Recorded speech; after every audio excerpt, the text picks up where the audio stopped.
That's a good note. Yeah. They sound good. We're moving along. Yeah.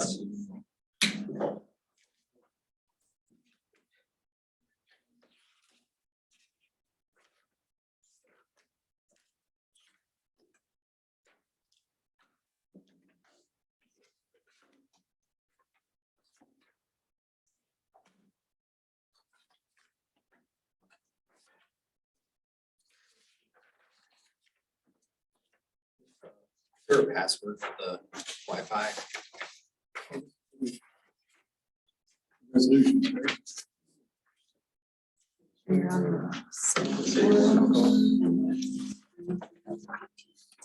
Small case. Just capital S.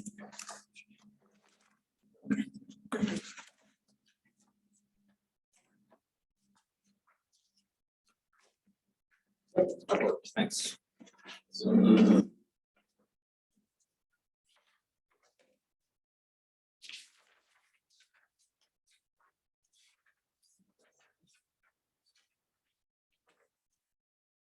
Um, 6:30, so we'll go ahead and start.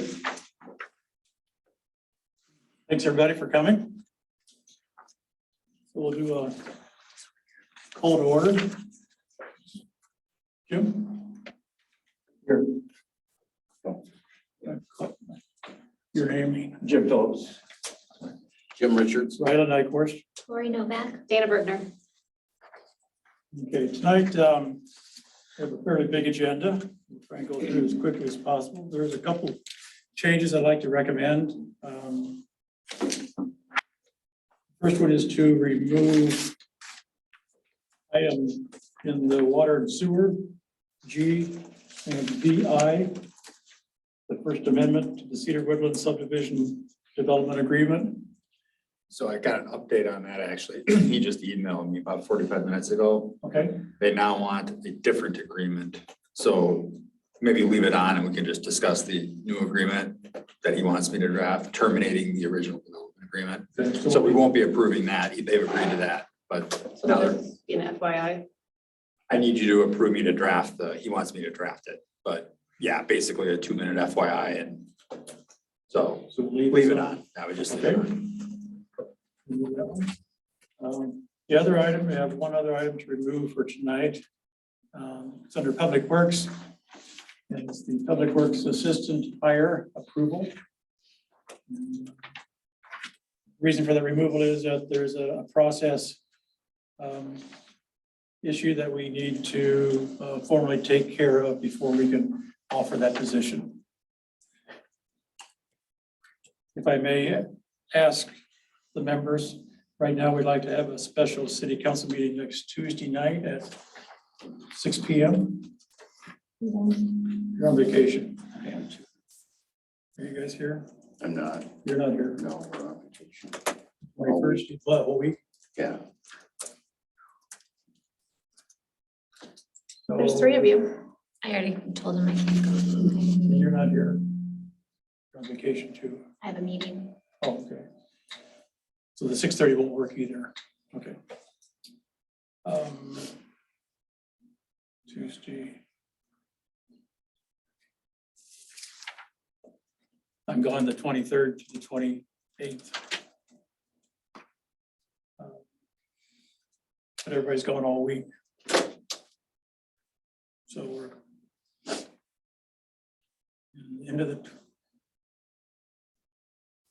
Okay, so, well, for now, we need to remove it, and we'll get back with the committee, with this council, about when we'll meet. which one? It's under Public Oh, Works, The first one. the first one, yeah. Yeah.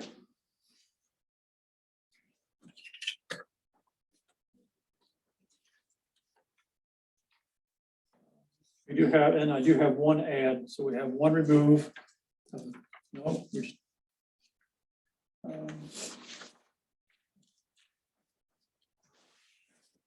we're just removing the Public Works, and we're adding under Water and Sewer.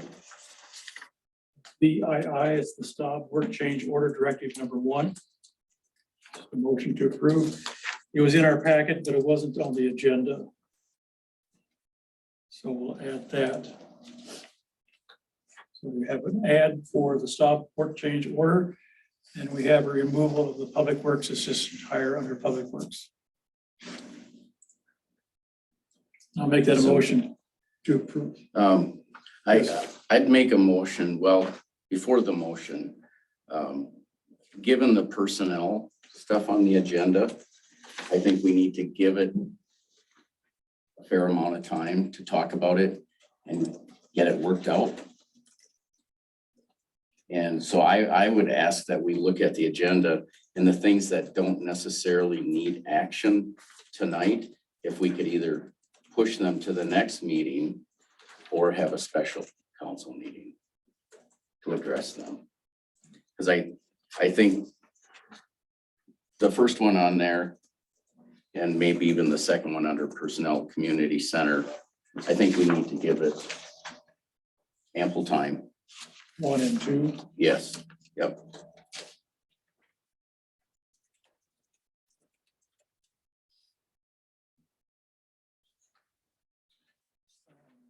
Suggestion. I would say we can take probably fireworks and National Night Out off since it's March. Take 1. Fireworks and National Night Out. Because those don't need, I mean, it's March, so. Under unfinished business. 4th of July. And then there's no National Night Out. So we talked about under personnel, we have removing 1, 2, We're not removing 1 and 2. what's that? Are we? No, we're taking No, I time to want- talk about it. Yeah. We're yeah, I removing wanna other keep things. Those 1 and 2 on there. Oh, I'm And sorry. I want to go through the rest of the agenda to see what can we push off that doesn't need immediate attention tonight. I know there's some things that bills have to be paid. I see conferences, things of that nature. But anything that we can possibly push, I think we should, just to give ample time for the council to address 1 and 2. So you want to, which ones are you considering So, to remove or postpone? National Night Out, yeah, National Night Out. 4th of July. So unfinished business is the 4th of July, right? Yep. And National Night Out is under I. It's not here. Yep, Fire and- department. And we won't have a report because Dan had to go.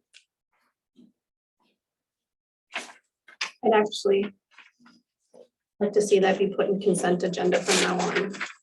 Anyway, Which one? fire department, anything in fire department, I'd like to be in consent agenda from now on. We have a few other suggestions that we'll talk about.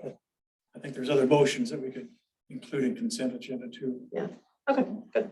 Maybe going forward next meeting, but not this meeting. Mhm. That should help. Just one comment about the 4th of July. April 25th is the cutoff date for ordering the fireworks, so we can still have the meeting on the 19th. So Perfect. Vision plan can go. Vision plan, okay. Yep. New pay scale can go. Does that need approval? Did I hear the vision plan? Vision and new pay scale can go till next month. Pay scale and vision?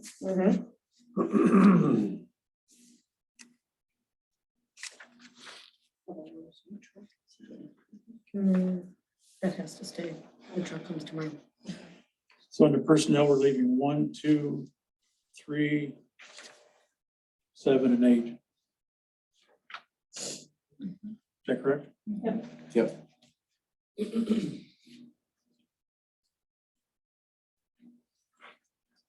And then, So oh yeah, what about the driveway permit? Is that something? Oh yeah, we have to approve that.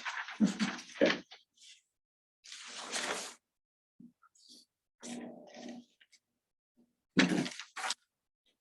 all right, so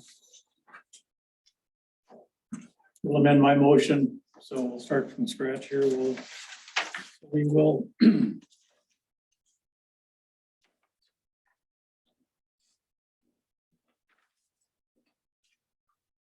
we Can I will just- remove Public Works I Public Works Assistant.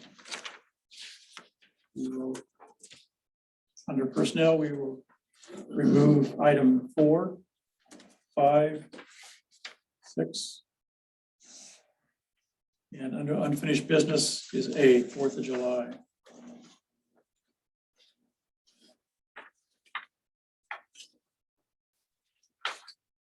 I second your Is there a motion. Second. Any other comments?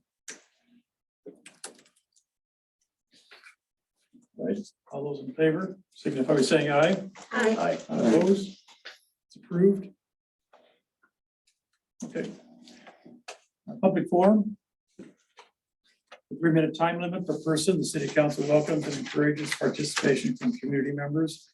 Please keep in mind that your comments must be pertinent to city businesses and must adhere to data privacy rules. No employees' names may be used. Please do not expect action from the council this evening regarding your concerns. We also request that your comments be limited to 3 minutes. Speakers will be recognized only once. At this time, we ask that anyone who would like to address the city council to please step forward to the podium, state your name and address, and fill out the form that's on the podium. So with that, please come forward, whoever would like to speak.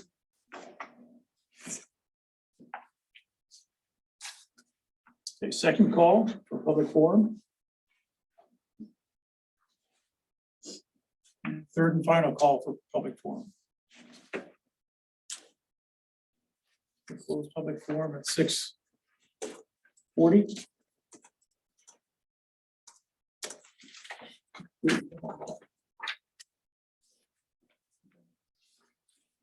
All right, let's see. Fire department. Everyone's not here. You want to just mention anything about the? Yeah. Runs quickly. Yep, you got it. Well, there's one run for the fire department. It was flooding in a yard.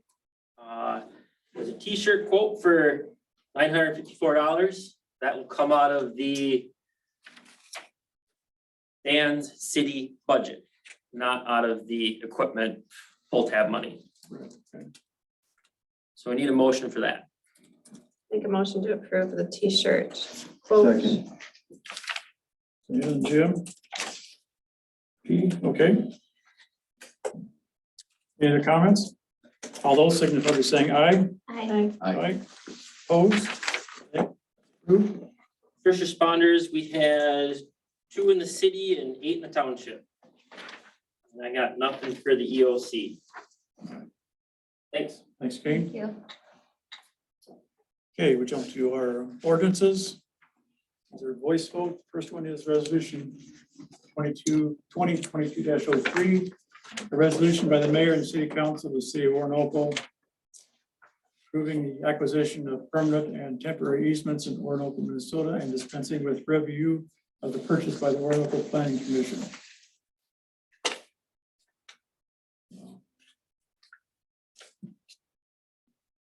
Joe, anything to speak to that? We did circulate an email on this item last Wednesday. I think March 9th was sent out. But essentially it's a includes the finalized easement values for all of the permanent and temporary easement acquisitions associated with the water and sewer project. And so we previously passed a resolution last year that included essentially the estimates. We went through the acquisition phase. We're ready to make payments, and we wanted the council to approve the payments. So then we've worked with city staff to cut the checks in the next week or so and get that out. We're kind of behind schedule there, and as construction ramps up, it's important to do that, get the payments out, and then obviously the financing for the projects is coming together. And so as those documents are finalized, we'll have the loan numbers and the grant numbers to include on the recording documents for those easements. And so that's really the next step after we make payment. Any questions for Joe? Yeah, I do. Was this all done last year before I came on council for knowing what the properties are and the amount for, $124,000? Yeah, the council passed a resolution in April of 2021 for the 47 easements that were acquired. Do you have a list of those that are, is that under April of last year then? We do, and we emailed a list, there's a spreadsheet that was emailed out to the council on March 9th. I didn't see that on March of this year. Because I didn't see that Yes. come Yes, through last on week. mine. I sent it to the whole council. I can double check, but you should have gotten it. Okay, yeah, I do have a copy, Jim, if yeah, I just was knowing how that's being, assessed on, 57 easements and 47 properties, just to know how you came up with that and who's getting what, just to know what's going on with that. So, Right. Yeah, no, we have a formal process. We had a real estate agent put together those documents, evaluated each one of the properties and kind of systematically calculated easement values for temporary and permanent acquisitions. And so she prepared a minimum damage assessment for each one of those. And that was the basis of the easement acquisition cost. And so the minimum damage assessment would be if you were gonna condemn the easements and take them. Mhm. That's the process. You have to do that to value them. Okay, So we did that as if we were gonna do that, even though we were paying for them, just so that we didn't have to legally do that. We went through that extra step to make sure that people were comfortable that they were getting a fair price. So that the city would know that they're paying a fair price and that's the property owners and they were getting a fair price. And then there was essentially, they had already approved this, but there was a couple that went over I don't want to put words in Joe's mouth, but there's unique properties in Orinoco that are big parcels, strange parcels, high parcels, rocky parcels, every other kind of parcel. And so they had to change a few of them, like 4 of them, I think, or 5. 6, actually. 6 of them. And we did subsequently come back to the council, I think, midsummer and talk about those. There was some commercial properties that had higher valuations. We had a few properties where we took a little bit more land for, adding a service, or we had to remove a couple extra trees as the construction documents evolved. The valuations change with those types of things. Yeah. So, I think it's a fair question. I mean, if this was Minneapolis and everything was exactly square lots, everybody be getting the same. Yeah. Orinoco is not that way. It's right. No, I just was wondering, because I look at this and again, this was done last year before my time on understanding the other property. That was a question that I had. But Absolutely. just, we're spending the money on. And then the report that she created, she being Linda Brown, the acquisition professional that Stantec works at Stantec, that's incorporated herein by reference in the resolution. So we're basically incorporating that report by reference. So we're basically saying, yes, we did a professional evaluation. We're not picking numbers out of thin air, for public confidence and council confidence that it's, obviously you're going to spend a lot of money. The question is it the right amount of money? Yeah, that's when you look at that, I just wanted to. and that cost is built into the project cost. We've known about that cost. And so that's included in the total cost and, a portion of all of the costs are assessed to benefiting property owners. So the original cost had a 15% tolerance, and with that, that was 120,000. But because of these unique features, it turned out to be 124. So that's why we had to. Was it a 15%? A new resolution Okay. to cover all that work. So Right. We had a kind of a 15% allowance and we came out to about a 19% allowance. And so just to make sure that we're kind of crossing all the i's and dotting the i's and crossing the t's, we wanted to bring it back to the council and kind of formalize this so we can go ahead and move forward and start cutting the checks. And before we sign it, we should just double check. We have a couple editorial. We have 2021 on page 2 and 2021 on the last page. Oh, just dates. Just dates, yeah, just editorial things before we sign them, so tomorrow or whatever. Thanks. Any other comments? This is by voice vote, so all those individually say aye, or all those for approve? Aye. Aye. Aye. Aye. Aye. Approved. Next item is a resolution 2022-04, which is related to sale of $10,469,187 for the general obligation taxable sewer improvement note for 2022A. So this comes from the PFA, and this is the official document that releases the funds for us for the PFA loan regarding the sewer. This is a 30-year loan for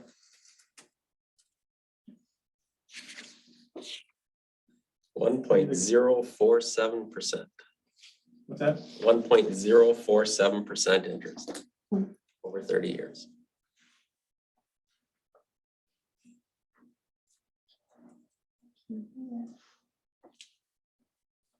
I move to approve resolution 2022-04.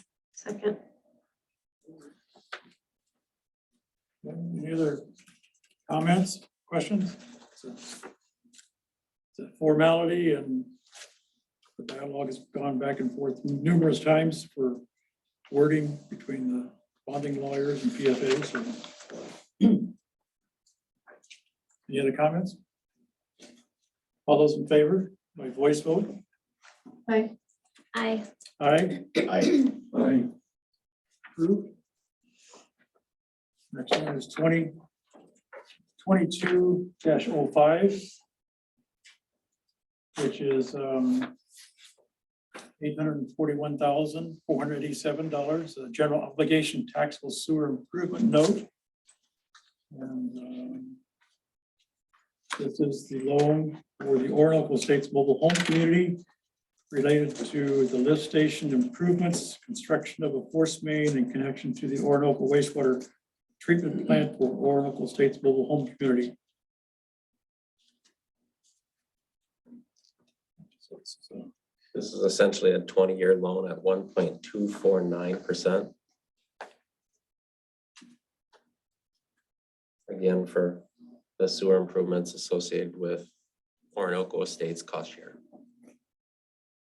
And again, consistent with the agreement that we signed with them and what we've been planning for quite some time.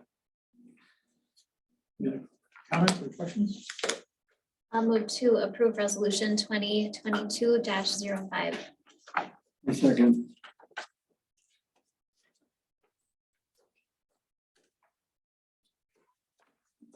No other questions? All those in favor, signify by saying aye, voice vote.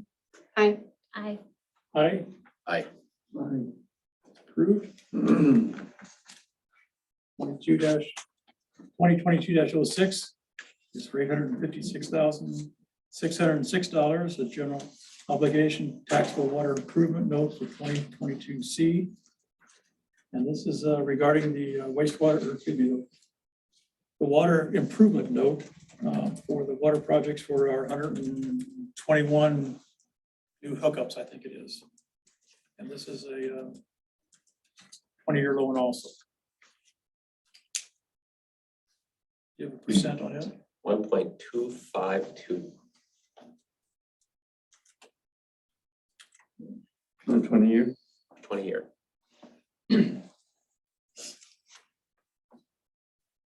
All these are relatively low percent loans, and we thank the PFA for that. I make a motion that we approve resolution 2022-06. Second. Any other comments or questions? All those in favor by voice vote? Aye. Aye. Aye. I, Aye. It's approved. Next one is 2022-07. This is the township. It's with Township Orinoco Resolution 2022-03.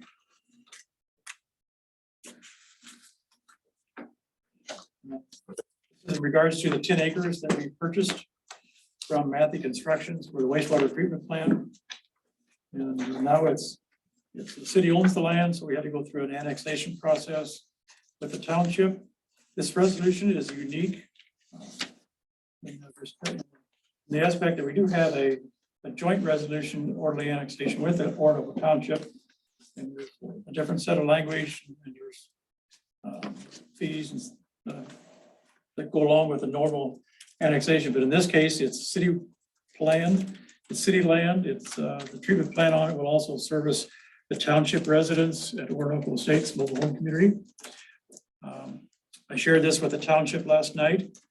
The note itself is not written with any tax reimbursement. And the reason for that is we want to get the resolution done. So we took the approach of leaving off the tax reimbursement.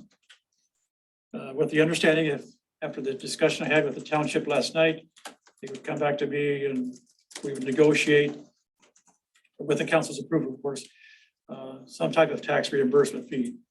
And so I gave the presentation. I talked about the options was forgiveness. A couple other ideas was just reduced tax reimbursement for a couple of years of annual rent that they recharge for the use of the council room for the township.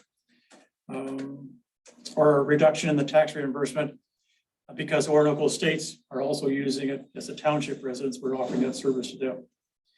Rylan, can I interrupt you? I don't understand what you're talking about. Okay. Can you I back can- up? I can- Or Sure. you explain? I drafted it. I can Yeah, just describe the it. quick. 4%. So you bought that parcel where the wastewater treatment facility is gonna go, right? So that is located in the township. So it's, cities are allowed to own property in other corporate entities such as townships. That's what you now own. You own a township parcel. You can leave it as is. You don't have to do this. But there's strategically, you would want to annex that parcel into the city.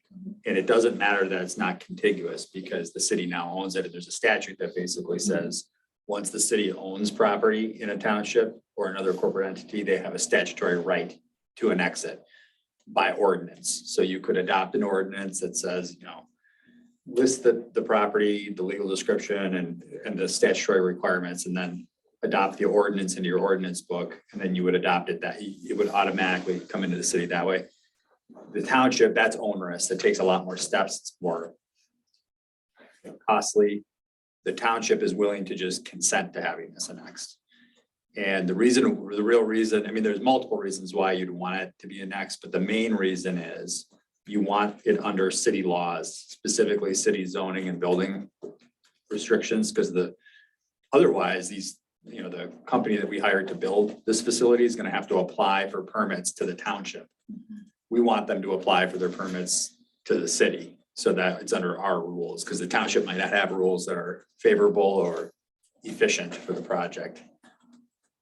Overall, it just makes sense. You own it, you want it in the city because you own it. What is the tax business? That's Oh, what I Tax was not reimbursement. So under the understanding. statute, they have, there's no I'm sorry. So you understand the I annexation part. understand the so- annexation. So, yeah, so in the annexation statutes, there's not an obligation, but it says if there's tax reimbursement agreed to in an orderly annexation agreement, this resolution is an orderly annexation agreement that we would have to pay tax reimbursement over no less than 2 or no more than 7 or 8, no more than 8 years.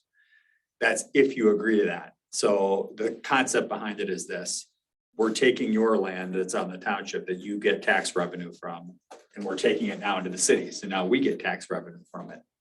And the township loses that tax revenue. So the township's like, we want to get paid for that. Like, why are we giving up our tax, consenting by agreement to giving up our tax revenue?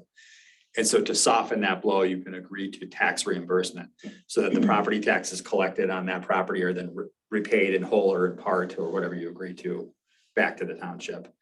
You don't have to do that. And in this particular case, I mean, I explained this to the mayor and I think he explained it to them and then they agreed. This is really a public project. I mean, we're not building, it'd be different if, it was Cedar Woodlands 4th edition and it was a whole swath of land right outside the city that you're going to annex in, build $500,000 homes and collect a bunch of taxes. We would be paying reimbursement if that's what you were doing. This is a public entity that's going to be tax exempt anyway, because we own it, number one. And number two, it's providing a municipal service to all the citizens of the city eventually, but also to Orinoco Estates, which is a town. I mean, we're providing sewer service to a large chunk of their residents. It's a unique project. Ryland explained that, I assume, and they agreed with that. And so we don't have to pay. They're agreeing to not request or require tax reimbursement in this There's case. no tax, Right, there's no About- tax. there's no homes or anything in that. Well, So, no, it would be the loss in tax revenue from what they would have collected. From So- whoever owned it. Because it was owned by Matthew Construction, and Matthew Construction did pay tax. We looked it up. It would have cost us $2,600. $2,600 for over 2 years, so five grand. So we're saving $5,000 by them not demanding that because of the nature of the project. So And this so, is a good deal for you. This is Yeah. the best way to do it. and so then negotiating that $5,000, do we put that on another council agenda? Well, Or good how do we- So what happened? Go ahead. In the presentation, the supervisor president called me about 4 o'clock this afternoon. And he said they talked about it after I left and they agreed not to ask or not require tax reimbursement. So we don't owe them that $2,500. So the resolution is written that way. And fortunately, they agreed to that approach and they were very appreciative of it. It's because it was city land, they would have never collected any taxes off it anyway going forward. So it was a goodwill gesture from the township and we appreciate that. Well, I mean, the reality is the packet had to go out. I mean, Geraldine has to send the packet out, so we hadn't heard back from them, so I just put this in the packet. And they could still change their mind, by the way. So you'll adopt this tonight. If they change their mind and demand tax reimbursement, similar to the easement acquisition resolution, we'll have to bring it back with a new resolution with an added paragraph saying we have to pay them whatever we agreed to. I assume based on what Ryland said, that it's kind of, they've made their decision and that's Right. it. I explained to them they didn't have it, but if they decide they want to negotiate, we could come up with a modified resolution at the next April meeting and what they negotiated. So And the reason why I wanted to do it now is so we can do this as soon as possible. They're building the facility right now. So we want to make sure we can't, you have to submit this and pay an application fee that the city will pay. And we can't do that until after both bodies address it. So you'll adopt it tonight in theory, and then they'll send it to them. And then as soon as they adopt it, we'll be able to submit it to the chief administrative law judge in the county. And then there's a process for that, and they approve it. And that's basically it. So my understanding right then, so we basically, they gave us some options and we have to vote on, well, really, they gave us one option, right? Well, this is And the we best vote on it possible tonight. option for you because Yeah, you're. because we're not gonna Right. pay any You're at taxes. zero. Yeah, yeah. Can't get better than this. But I mean, as far as approving it, it's gotta be approved by the council to say, yeah, we're gonna. Oh, yeah, this is a resolution of the city Yeah. council. You have to adopt it and then their board has to adopt it. Right. And And then they it's gotta be still sent to back the up. state and they have to accept it. So there's a lot of steps, but the first step is for the two bodies to adopt it. I mean, honestly, this is really a non-event. It was always understood we were gonna annex that parcel. Like everybody kind of knew that. This is just the formalization of that. What everybody understood. I mean, we're buying this parcel, we're building our facility. We want it to be in our city. and their signatures will also be on this too. The Well, township signs this too, so. yep, yeah, they have to address the same document, exactly the same. If they change it, you'll be seeing this again next month. I won't say anything about it, put it in, you just read it. All right, Phil. well, I will move to approve resolution 2022-07. Second,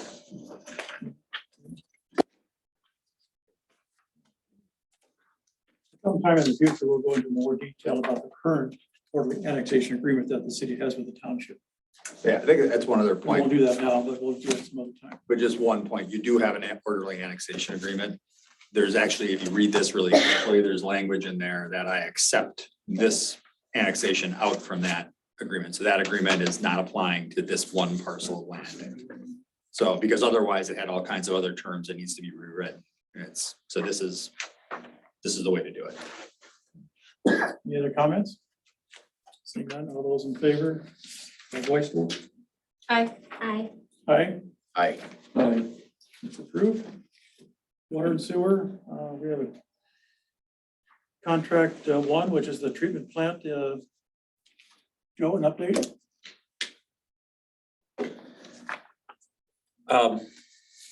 Sorry, just making some notes.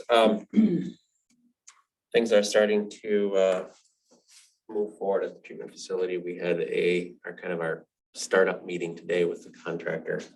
So the contractors been grading at the site for some time.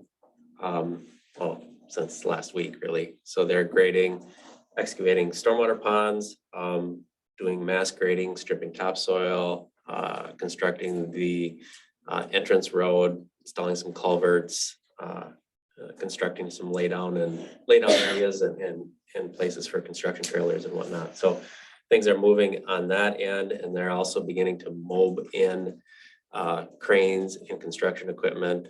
We're gonna start to see material deliveries, steel coming in the next few days. And then next week, they're gonna start excavation on the sludge storage building. And from there, they'll proceed with sludge storage tanks and kind of progress through the project. But they're making progress. Continue to see a lot of activity on shop drawings and those types of submittals. And so that's all kind of moving forward. There are some other items on the agenda we'll get to in a little bit. A lot of good information also in the sewer and water committee minutes. Next item is approval.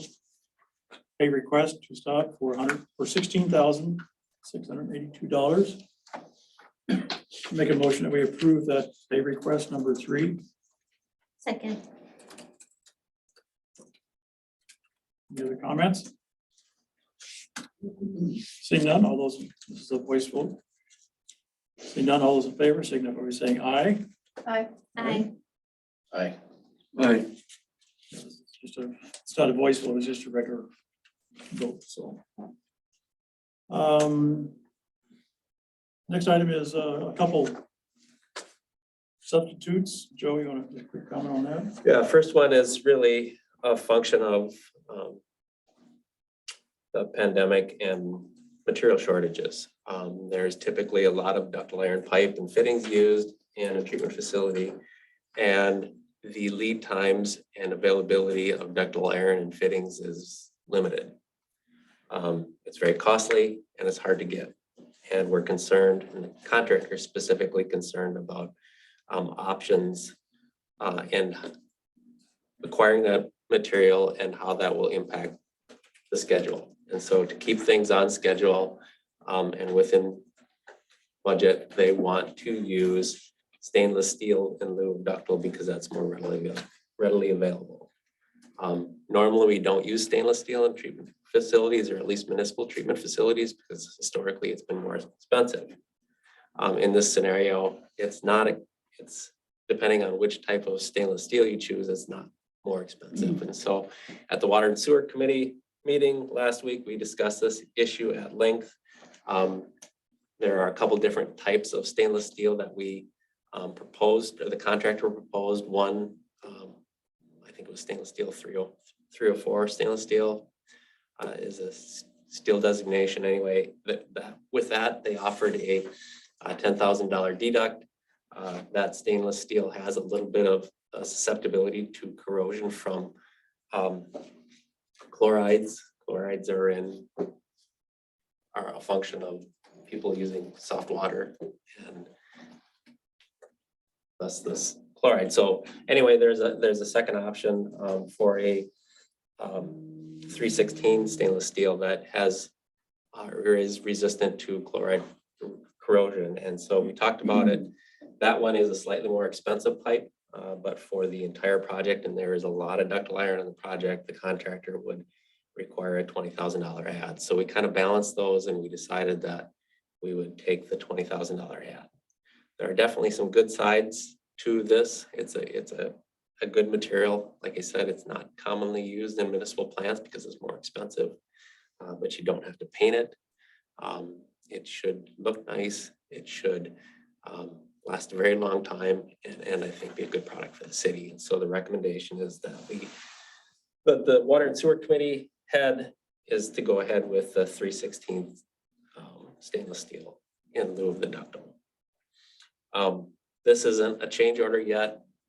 All of these items are kind of getting your consent, because because the wheels are in motion here and they've been in motion for some time, and I just trying to keep the council up to date and make sure that we're all on the same page, because I will bring a change order with this item and a bunch of other items that we'll ultimately have to approve.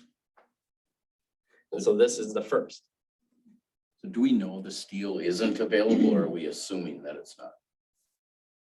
not? Stainless steel is available. It's more readily available than ductile iron. Yeah, or I'm sorry, the initial one that was bid. So do we know for sure that one isn't available, and we're just saying we're gonna do this because we know it's. The ductile iron is the one that's hard to get. And so that was bid. That's what is traditionally used. And yeah, it's widely known that that's a problem. Okay.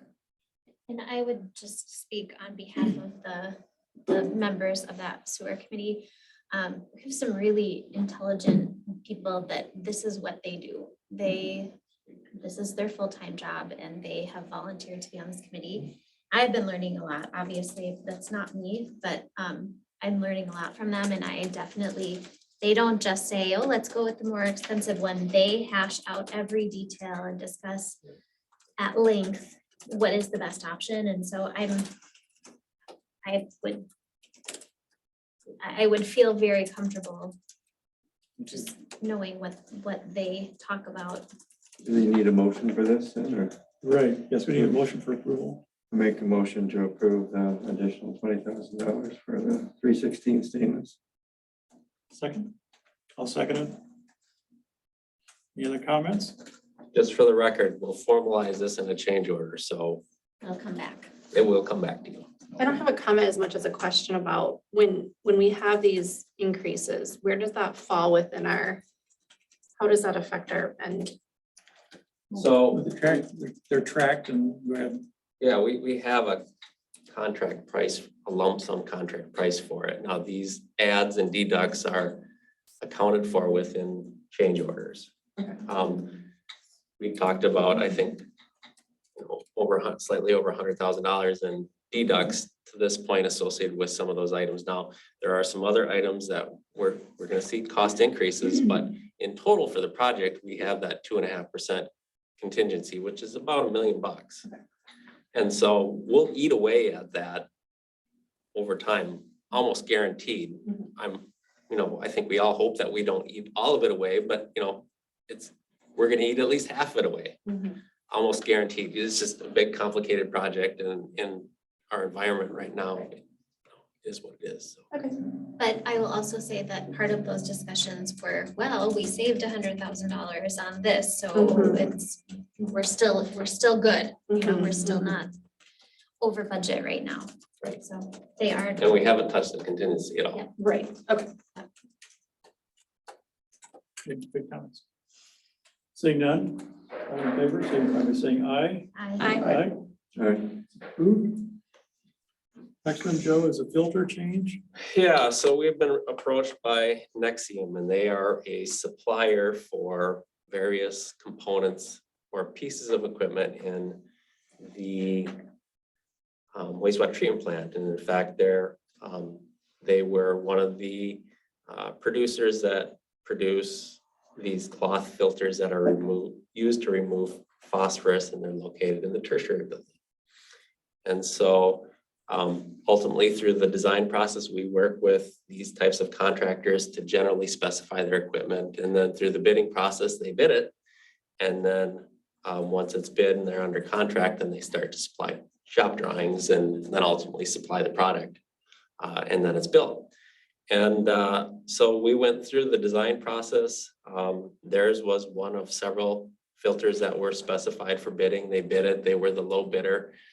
They're under contract to supply this with Staub. They submitted shop drawings for it, and then about 3 weeks ago came to us and said, we don't want to, we're not planning to continue to build and support this Infinity D filter. We would propose that you allow us to, for the same cost, provide this Mita cloth filter. So they also make that, but essentially they're phasing out one and going to advance the other. And so we've been looking at that. We've met with them. We've looked at the specifications. It appears that the product will perform as well or better. It appears that it meets or exceeds the original project specifications. Its configuration is a little bit different. But it appears to us that it likely is a good choice. Just thinking about it logically, you've got a piece of equipment that's not going to necessarily be built or probably well supported, even though they say they would support it. But if they're not producing that and selling that, I would want to go with a newer piece of equipment that they are going to support, rather than put something older in that's going to be essentially discontinued. So there's not a lot of Mida cloth filters in the US. They're very, very heavily used in Europe. Again, looking at it, it seems like a reasonable option. Personally, I think it makes sense to go with what is moving forward rather than what's being phased out. So it's a big piece of equipment. It's a costly piece of equipment. They're not proposing any cost changes to us. We kind of came back to say, we've already reviewed your shop drawings. There's things that are going to have to change in the construction drawings. We're going to have to get a process that change order, approach the MPCA. There's things that we're going to have to do this, and they've agreed to pay the engineering costs to get that done. So it essentially costs the owner nothing. There will be a net deduct on this item to essentially pay for the engineering, which will charge you on an hourly basis, and we'll estimate that. So, it'll cost you less in construction, but more on engineering because they want to make the switch. But since they're proposing it and they've walked us all the way through this, they've agreed to step up and cover those costs, which I think is good and fair. They would agree to all the paperwork with MPCA. Well, we're gonna end up dealing with PCA, and in fact, I have a meeting with them tomorrow. So, All right, so we need a motion. Somebody would like to make a motion to approve this. I make a motion to approve this. For a second? Second, Any other comments? Do we need to add what we're motioning here? I think you need to explain what your motion is. I make a motion to be able to change to the filter. Mina filter. Filter media. For the newer piece of equipment. The meter, yeah. It's the meter cloth filter. Media class filter. All right. Any other discussion? If not, all those in favor signify by saying aye. Aye. Aye. It's approved. Okay, contracts 2 and 3. we had that work change directive that you added. Is that item 3 there? Or where is that? 7. Oh, 7, I'm sorry.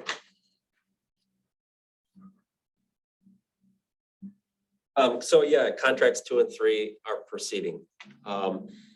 The Riverbend stabilization work at Riverbend Estates is progressing pretty nicely. They're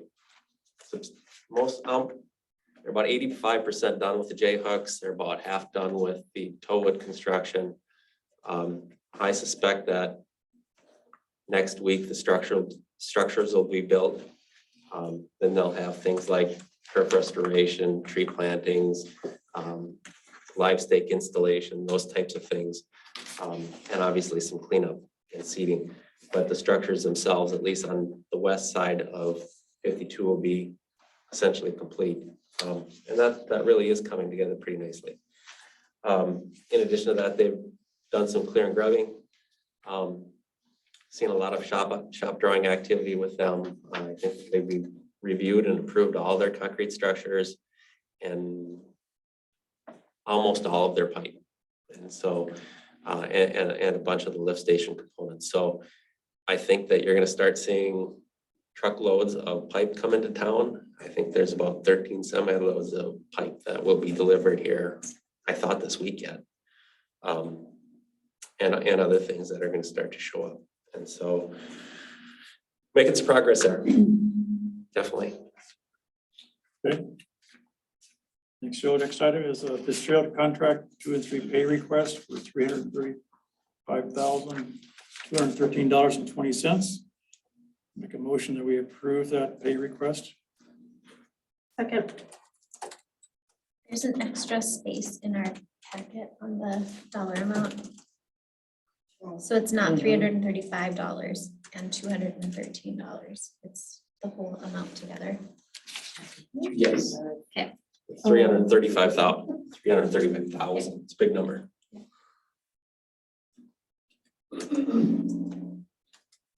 Any other comments? Seeing none, all those in favor of the pay request, signify by saying aye. Aye. Opposed? MMB PFA funding, if we cover that with the resolutions. I think we kind of did, we got this letter that was sent out to the council from PFA. I think things are coming together and drawing to a close. I don't think there's any real surprises from what we've kind of talked about.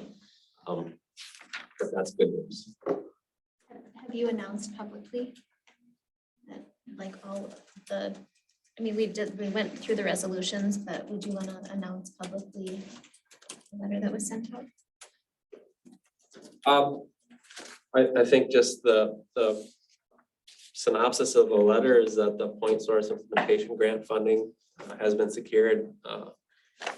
That includes $7 million in grant funding, the clean water and drinking water revolving loan funds in the amounts that we kind of talked about, nearly $12 million. And then, of course, there's the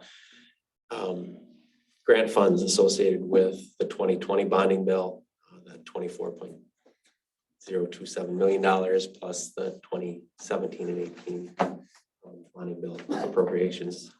Essentially, those grant agreements have been executed or are in the process of being executed. And all of that funding is coming together as we plan. Good work. Yes, it takes forever, unfortunately, but All right, the next item is our, you want to speak to the Cedar Woodlands subdivision development agreement and Sure, I can do it quickly. So, what they're looking for. well, they originally were looking for an amendment to the original development agreement that Cedar Woodlands had signed like 20 years ago, 20 plus years ago. And so that agreement was poorly drafted. It's 20 years old, and the homeowners association was basically saying, we want you to amend certain portions of that agreement that are no longer applicable in light of the new sewer project, because that agreement contained, the way I read it was anticipated you do this sewer project 20 years ago. So I read it, but they're like, well, this is not applicable anymore, so we need an amendment to this agreement. The problem is the party on the agreement is the old developer who apparently went defunct. I don't know if that means bankrupt, but that's the word that he used. So the HOA then took over, what they're saying is taking over, and now they have this amendment saying HOA and city agreed to amend a few basic points, which really aren't contrary to what everybody's understanding is. But the problem I had with it is, well, wait a minute, how do you have any rights under this agreement? You don't automatically just get to say I'm a party to an agreement.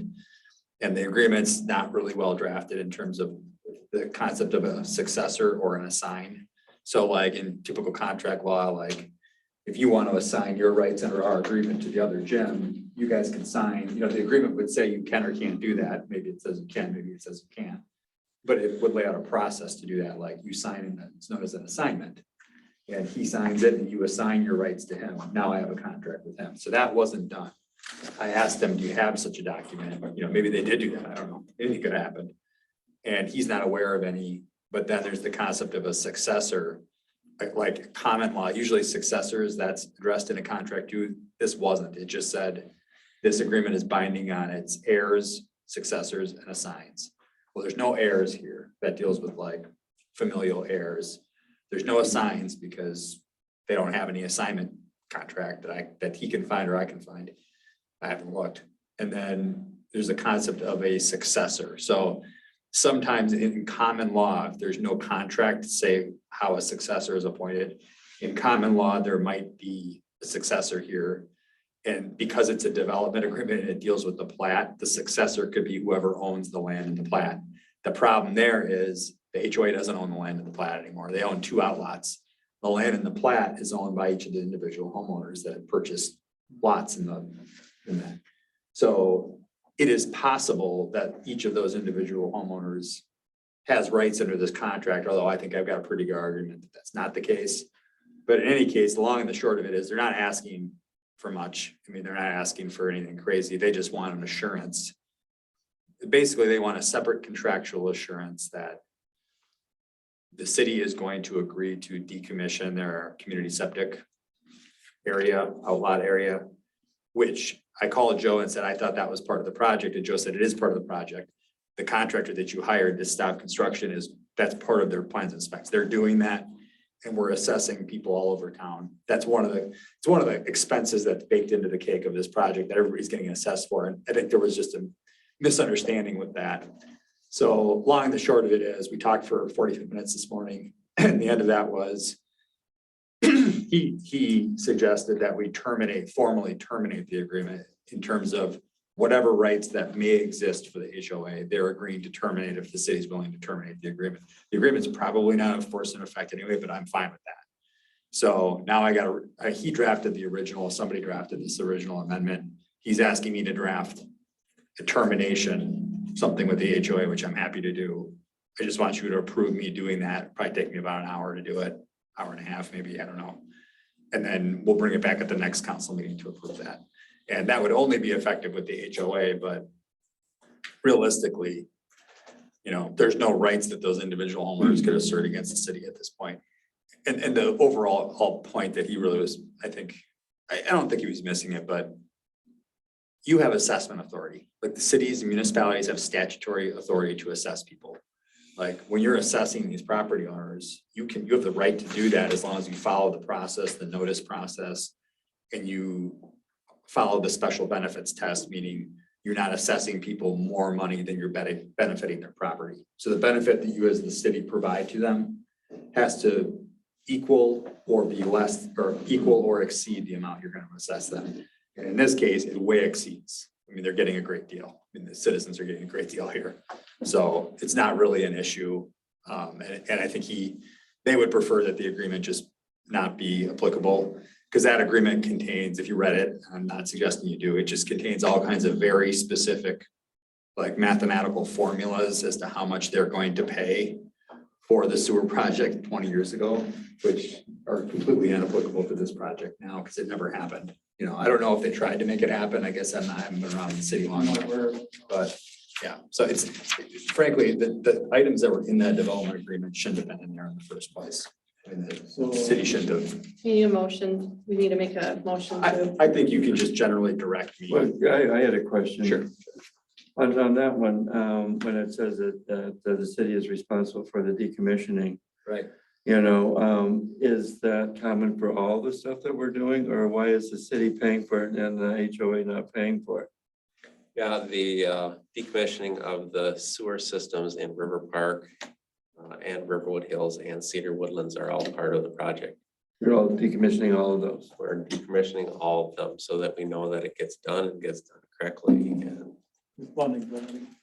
Okay, I just wanted to make sure it wasn't just this and not the rest of them. That's why I wanted to kind of ask that question. Well, and that's why I don't want to, if you sign this contract with this party, they're all going to want Yeah, contracts. well, We all that's why I want was separate. asking the question, Well, homeowners too. I mean, the homeowners gotta pay to decommission theirs. Well, Why is this paid for? Because it's owned by someone else. And they're the ones paying the assessments. The HOA is not paying any assessment. They're not getting hooked, their outlots are not getting hooked up to the sewer system. The homeowners are getting hooked up. The homeowners are the ones paying the assessments. So it really didn't make a lot of sense. Okay. I think a different homeowners association might want to hook up to the sewer system if they had something like a community bathroom or a community park pavilion or something like that. I mean, I don't know what they have, but You mean to hook up to that system that's already there, all no, those tanks? the new The new one. wastewater treatment facility system. Yeah. Like we're specially assessing the properties that are individually hooking up to the system all over town. Okay, Right, I mean, we've been talking about that for a while, and so the city's getting multiple sources of funding, Joe can talk about it, but they're getting bonding funding, they're getting PFA grant funding, and then they're individually charging homeowners for how much, for a proportion of those costs. oh, to decommission. Well, no. Part of the lateral sewer costs, yes, the decommissioning of the community waste treatment systems is part of the lateral sewer costs. Some of them are on city-owned property, some of them are within property owned by HOAs, but the city holds a blanket easement over. Kind of the bottom line is, we need to disconnect these systems. In some cases, we need to construct other facilities through them and tie them over to our facilities. So it would be very difficult to not, it really needs to be done as part of the project. We've kind of talked about that for years. That's what we're doing, and that's essentially what we communicated with folks. And probably you wouldn't get the grant funding if you didn't do it that way, right? I mean, they're requiring that we. Right, well, Ensure this is done. it's been in all the documentation, including the EAWs and. Yeah, and there was, you asking these questions, Paul was asking these questions too, the gentleman that I spoke with. I mean, he was like, well, there was just a kind of a factual gap there. When I explained it to him, he was fine with it. It's just, he didn't quite understand exactly what was happening. And like that document, the amendment document Yeah, I says was looking at that, this. that they're gonna pay the proportional cost. Well, they're not paying anything. The homeowners within their association are paying proportional costs. Yeah. But they're not signing this agreement. The HOA president was gonna sign it. What rights does he have to agree to things on behalf of 27 homeowners in Cedar Woodlands? Nothing. That's my problem. I just don't like to, it's already done badly. Let's not compound the problem by making it more confusing, that's. So you just need a comment from the council. Just, yeah, unless anybody objects, I'm just gonna draft that and bring it back next time. If anybody objects, you can say so. So does that answer your question? Or? It does. One question I do have is it the HOA that actually owns that facility? Or is it privately owned? They're the owner of the parcel that the facility is located on. Whether they own it or the individual residents own it, Who's gonna get the value out of that when it's sold? Or who- Yeah, he I'm told just me wondering that if an individual actually owned it, like Fitzpatrick or somebody. One like time, that. yeah. he told me that there's 2 outlots in the subdivision. It's located on one of the 2 outlots. Like the entirety of one of the 2 outlots is the drain field sewer system. So I didn't know that. The other outlet, I don't know what it is, but it's not that. So. and the city has a blanket easement over the outlot. For drainage and utility purposes. So he's getting a good deal. Well, yeah, He doesn't have to pay that. They don't have to do Yeah, that, the yeah. property too. Right, and when I explained that to him, he was like, oh, so you're doing it for us and lumping it into the cost of the whole project. Now, there's things being done all over town that are being lumped in the whole project. So it's kind of it's a community and public improvement project. Definitely. All right, in our packet was a work change order directive number 1. Further in the packet, followed by behind this amendment. And that's also discussed within the water and sewer committee meeting minutes, and we discussed it. There's a lot of, honestly, it's kind of a voluminous work change directive, but we issued a work change directive to keep the process moving with the contractor. So we kind of talked about, or the work change directive includes a number of things. It includes modification of construction plan sheets associated with change orders 1 through 3. So that deals mostly with the precast wall panels, some precast platforms that'll be cast in place and those types of things. And so we've modified construction details to kind of make that happen and have been working with a contractor to do that. And so in addition to that, the construction documents were submitted to the building official for Orinoco.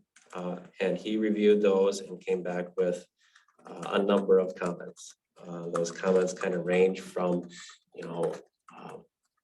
ADA compliance to code issues with fire protection and fire stops to insulating details. And so those types of questions were addressed, and we kind of went back and forth with the building official. And I think we've satisfied all of his comments at this point, but we modified the construction drawings to account for the building official's comments. And so there's like 42 sheets that went to the contractor to kind of keep things going because they're issuing shop drawings, and all this gets sent out to suppliers and subcontractors and things like that. So as we work through that process and this evolves, the contractor will be putting pricing on this. They've already told us there's $105,000 deduct. Well, some of the things that we're also doing is adding some costs, especially associated with some of the building officials' comments. And so ultimately, they'll look at those and we'll bring this back into a larger change order that will deal with those things. But again, as a function of keeping things moving, that's why the work changed directive. And I'm trying to be transparent with the council so you guys see everything. There's a lot of data there. There's a lot of discussion. Does anybody have any specific items you want to talk about? It is in the Sewer Water Committee meeting packet, and we did talk about it with the committee, but like I said, it's kind of voluminous. So if there are questions, I'd be happy to try to answer them. Otherwise,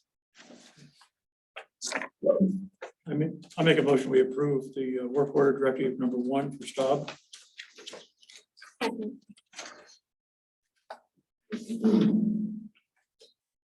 other comments? Thanks, Joe. All those in favor, signify by saying aye. Aye. Next item is public or parks and trails. And there's one quote for arborist for some grinding 7 stumps in the ash trees that were cut down in the center island of Oracle Park. Spring will be done this spring. Anything to add, Kate? Is there a plan for new trees, or is that coming? Yeah, there is a plan for new trees, but that really didn't need to be in tonight's agenda. It was, it's under the $1,000 budget, and it was part of a bigger project. So Doesn't need approval then? it doesn't need approval because it's under the $1,000 threshold. Okay. But like I said, it was part of the removal of 7 ash trees. Now this is the stump grinding portion of it. If you recall, we kind of prepaid Yes. the $2021 Yeah. leftover funds from 2021. So that's what this is in regards to. Okay. Let's just stay there for a second. Okay, camping at Orinoco Park. We had some discussions last year about the park itself and how it's being used or not being paid for by the renters. So we're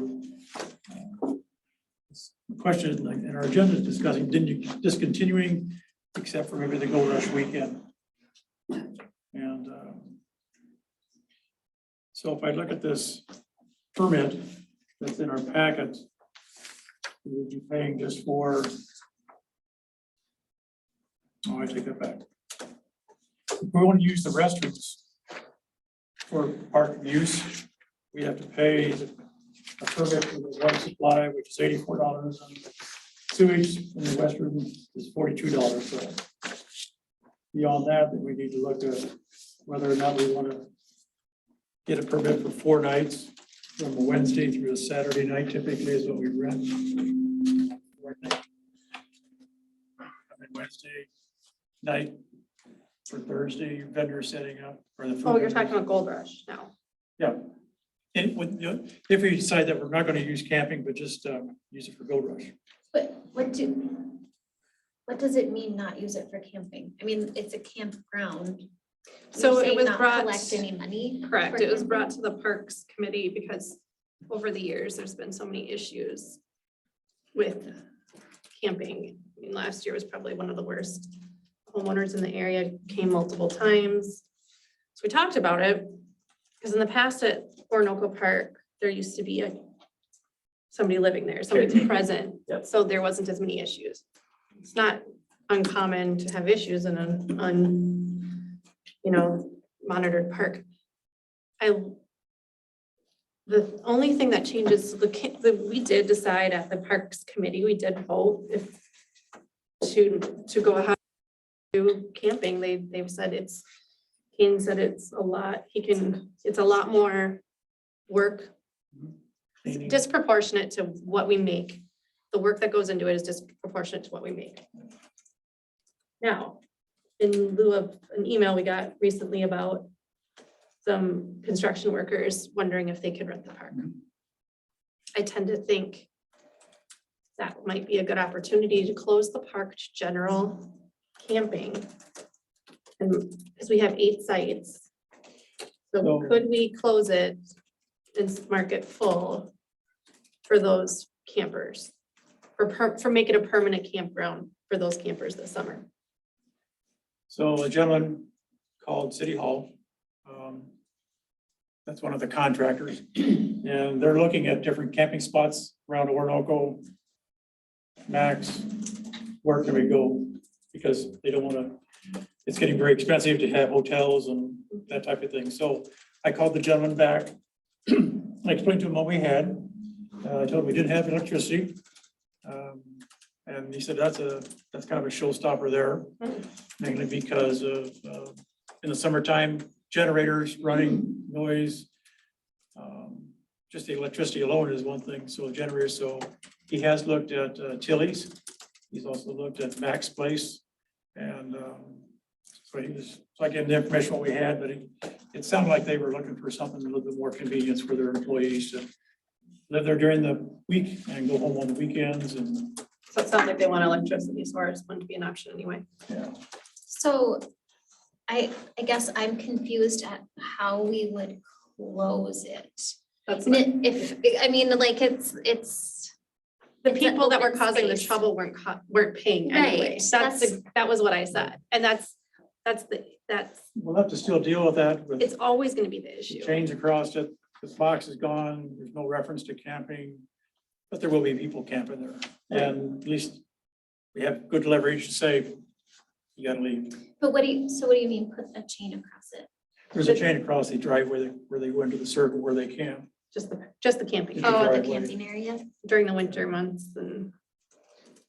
I guess I look at it as if we're just not gonna charge for camping, then we just don't charge for camping versus closing it. I mean, people are still gonna go there, and then we're gonna have, if people wanted to go and camp that were actually upstanding citizens that just were there for a great night, they're gonna be frustrated because it's chained off. I mean, and it's not gonna stop anyone who. So that was Oh, they also can- brought up They'll and still do that, but it gives the sheriff leverage to say, you have to leave. so what was brought up is not maybe. We need to have, if we're going to have camping, we need to have a better process. We need to have a prepayment process. We need to have a pre-registration process. These are things that can be done. Right now, it's an honor system, put your money in a lockbox on, and that's just not. I don't like, so it would, somebody had suggested, maybe it was you present, you go to the office when it's open, they have a copy of your driver's license and you prepay. And that's how you register, and that's the only way you can register. And then other people who are not registered would be trespassing. Help me understand, what's the real problem we're trying to solve though? Or what's the problem at the park? Number one, it sounds like payment. Is number two, is it Trespassing. upkeep? You I think know, the biggest issue last year was who was comfortable going and asking people for payment if they hadn't already put their payment in. And then if they hadn't paid, telling them to leave. And that we were pretty much told in a very clear voice that I don't think the sheriff's office really needs to get involved for every time we have someone staying at the campground that didn't pay. They were pretty clear that that really wasn't what they wanted to do. Right. So I feel Multiple like times we're, coming out was, so they can't enforce if someone doesn't pay. well, it would be It was an pain, honor but I system, mean, think, Right. is what it was, and what are you gonna do if somebody's Right. not gonna pay? So we're saying instead of going through all that commotion to worry about that and understand who's paid and who hasn't paid and the garbage and everything that goes with it, we're saying, let's just close it. You were also saying that there was a noise issue too, that people were complaining last year. It's years, so the people that, the property that kind of was butts up to that, the homeowners they have multiple complaints over the years, and they say it's gotten worse over the years. And the people And that's there- probably because there hasn't been a host there, there hasn't been a permanent presence at the campground in the summer, so. We're gonna do this just for Gold Rush, or are we doing this all summer? or- No, so for gold, it's the opposite, so for Gold Rush, we would open it. Okay, It's the rest of the time, so we close it the rest of the summer. So it sounds like the contractors Never think they're going over to Tilly's is a better Yeah, I think option for them, so that'll take the care of that. facilities, the amenities, we just don't know. Yeah. We would apply for a camping permit with Olmsted County that would cover Gold Rush, a week of Gold Rush, however you guys picked it out. For whatever days, maybe it could be 10 days or 7 or 4. Is it I'm just throwing this out there. I don't think more than 1 or 2 people were there over last year Gold Rush. And I don't know that the people that I even saw were camping. Like they maybe had just pulled There's a lot in. of people that didn't camp in the circle, but they camped in the island too. Yeah, or just had pulled in there for the day. But I mean, They weren't filled, that's for sure. no, maybe 3 people I saw every time I went there. So if it's cost What do we effective do? to not get, if we're just not gonna do it, then. It's not offered. mm-mm. And it is, I won't say it's a chore, but it is extra work for Public Works to clean up after people leave. But you're still gonna have to go over there Tents to, and Junk. It would be treated just like all of our other day use parks, Garden Park, River Park, Carroll County. It's just gonna get it's gonna get divided up equally amongst the other parks. But we just won't have that camping aspect and monitoring campers and how many nights they're there and how much money was actually in the box or not in the box and dealing with there were some problematic guests over the years. I think last year was the worst.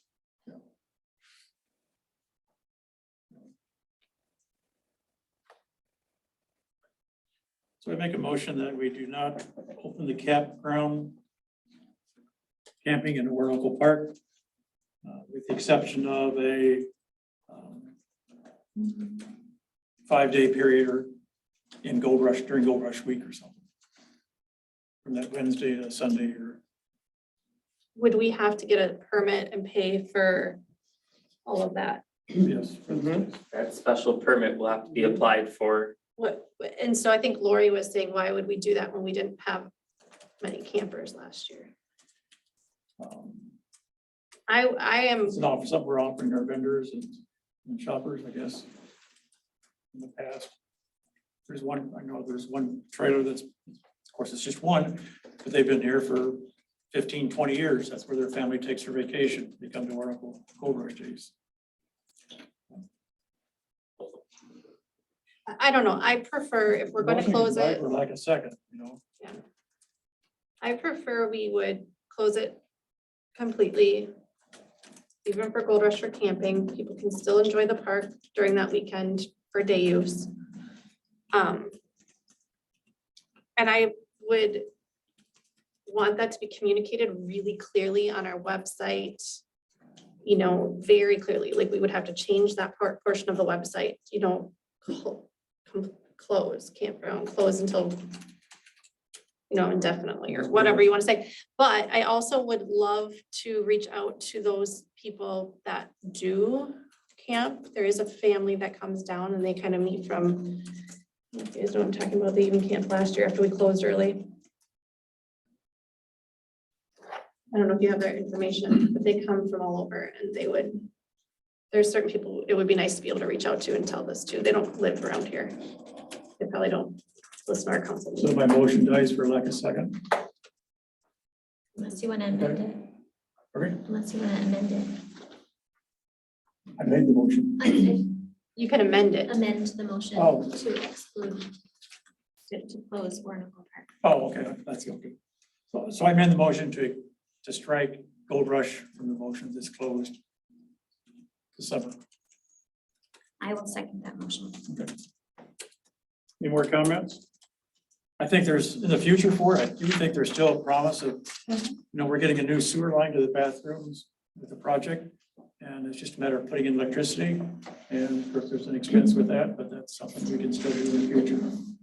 Yep, I think there's definitely potential for that little park for camping, but we just need better processes and better infrastructure in place.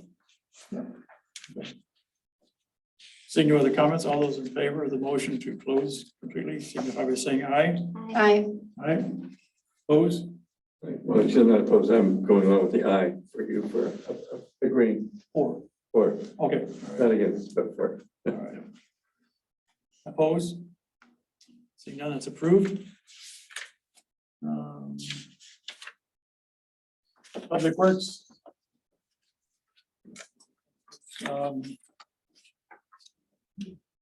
I was skipping over. The first two we're gonna strike. We're not gonna do the assistant hire rule until we get the process straightened out. Yep. The challenge we have is when we're gonna meet again. Yeah. Everybody's on vacation next week. I'm gone on the 27th, but if there's that Monday night, if somebody's here. If you're here to run the meeting, I'll be on vacation that evening, comes back on the 28th, though, 10 o'clock at night. But I have to look at my if you calendar. have a special meeting Monday, the 27th, and if we have a quorum, is everybody else available on the Monday night, 27th? The 28th, you mean? No, 27th. Oh, Monday, 28th. I'm sorry, let me get something in front of me Why not? Put it in the beginning. Yeah, here. let's No, do the 28th, 20 I'm sorry, yes. Right, then let's put it on the 29th. The EDA meeting is the 29th. Add it to the agenda for that. We can, Edit to yes, just, okay, yes. We can have to add have it a to the special EDA meeting. Yes, that's right. We have to have a special meeting then anyways. So we'll do it on the 29th if you want to let the applicants know. Yep, I'll let them know 2 weeks from now.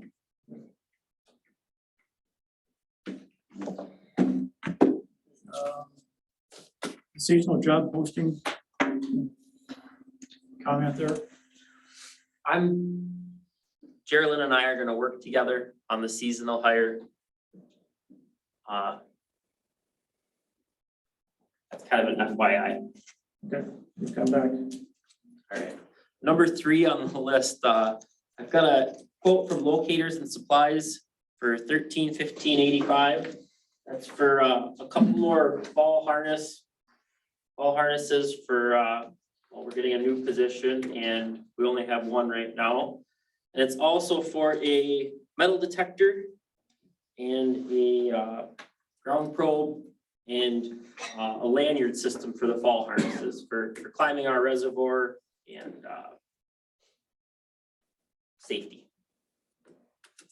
I move to approve the request for Locators and Supplies for $1,315.85. Second. Any other comments? Seeing none, all those in favor, signify by saying aye. I, So the next 3 here, 4, 5, and 6, they're in regards to our reservoir 5-year cleaning and inspection. It's recommended every 5 years you clean it, inspect it, and you document it. Well, this is our year. So with that, the mixer that was in the tank that runs constantly, 365, just circulates water in the tank. That mixer died on us a couple weeks ago. And contacted the company. It lasted for just under 7 years. So that's pretty typical. They've been seeing that. It's not under warranty. It's needed, it's necessary. It helps with the eliminating ice. And then in the summertime, it also helps with just water quality. Water's constantly moving in there, a real slow movement, but it's moving. So the three quotes you see there, 4, 5, and 6. The one I am requesting approval for, requesting funds for, is number 6, GS9 mixer and dry tank proposal. That's for a total of $15,700. You said that one that's in there right now is not working and It's not working, no. So there is some ice in there. Not a big deal right now. Temperatures are warming up. We've got time to get this in. This could be scheduled sometime late April, early May. But that is the time to install this mixer when the tank is empty for inspection. It just makes sense to do the new mixer at the same time. The company I'm requesting to do this project will do it all. They'll do the cleaning and inspection and installing the mixer, one-stop shop. so during that time, what's gonna happen with the water supply here in the city? So, good question. We'll run a set of relief valves throughout town. We'll set them to relieve pressure when the pressure gets too high. So we manually close the tank will be offline, and the well will be running constantly. And when that well, say nobody's using water and the pressure climbs in the water system, these relief valves blow, and then the pressure goes down, and then they shut. And so it's pretty simple. A lot of the surrounding towns have offered to help and offered their valves for us to use. So it'll be a good relationship builder with our surrounding towns. How long is that gonna take to do it? So we'll drain it one day, get the relief valve set up the same day, and then it'll be empty for the crews to access the following day. They'll clean it. It'll be filled back up. There's a set of bacteria tests that have to be done and sent off to an accredited lab. And then after we get notice that it's passed, 4 days. 4 days. Because normally those valves are gonna be going off every night. Well, it depends on how much usage there is in the city. If a lot of people are using water, the well will run and keep up and everyone will be happy. If nobody's using water, the pressure builds up and we're leaving water. Is it bleeding water At in night, empty it's gonna fields? be all night. Yeah, Nobody's it gonna just- be. We've got some spots picked out that the water can run. Yeah, nobody's front yard. We're gonna notify everybody of what's going on in the city then, so how are you gonna do that? So, yeah, we will notify, we will notify everyone. Because otherwise the pressure could get low too, and people are going, okay, I don't have any water pressure, because you don't have enough, so. So in the future, this is the long-term future, another reservoir would be great. You could, have one reservoir working, doing its job, and you could maintenance the other one, shut that one down, so. Things to consider for the future, just a $1 million reservoir, that's all. This isn't reinventing the wheel. Towns have to do this all the time, I'm sure. Oh, yeah. Yeah. There's a lot of one-horse towns like Yeah. us, so. Right. We've done it here before. It's. Right. Right. So when? Sorry. Can't see Joe talking. When are you thinking on doing this? The, you want to pick your, how should I say it? Spring, fall is the time to do it. It'll be late April, early May. So the one question I had is there's a lot of possible in their contract, there's a lot of possible extra costs. Do you anticipate any of those happening? No. I don't. There's something in there that says if there's extra sediment or something, it's an extra fee. I don't suspect a lot of sediment. for the most part, our water is clean, our water is good quality, so the cleaning aspect is minimal. And it takes them more than one day, so there'd be extra charges too. Speaking with these contractors, this is a pretty slam dunk job for them, pretty simple tower. Opposed to like the ones you see at Apache Mount, the great big tower you have to climb and a lot larger. So this is a fairly simple project. So you need a motion for $15,700. That would cover the new mixer and the dry tank cleaning and inspection from KLM. And this funds would, right now, they would come out of the water utility. But we are looking at using American Rescue Plan funds. You're gonna check with other, So I did check with that contractor from KLM. He said mixers have been, money has been used from the rescue funds for mixers. So that's a direct water quality. So it has been used for mixers. They did share that with me today. not the cleanup. Not the inspection and the clean out. That's kind of something you should just budget for every 5 years. Just to understand. And this is the first time that we've done it. No, this has been done twice now. Okay. A cleaning and inspection has been done twice. But the mixer replacement is the first. This is the first mixer replacement. Yep, that mixer was put in 2015. And so When Dan first came here.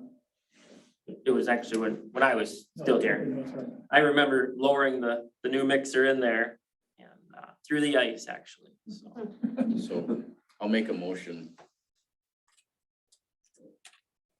for the $15,700 for the mixer and the clean.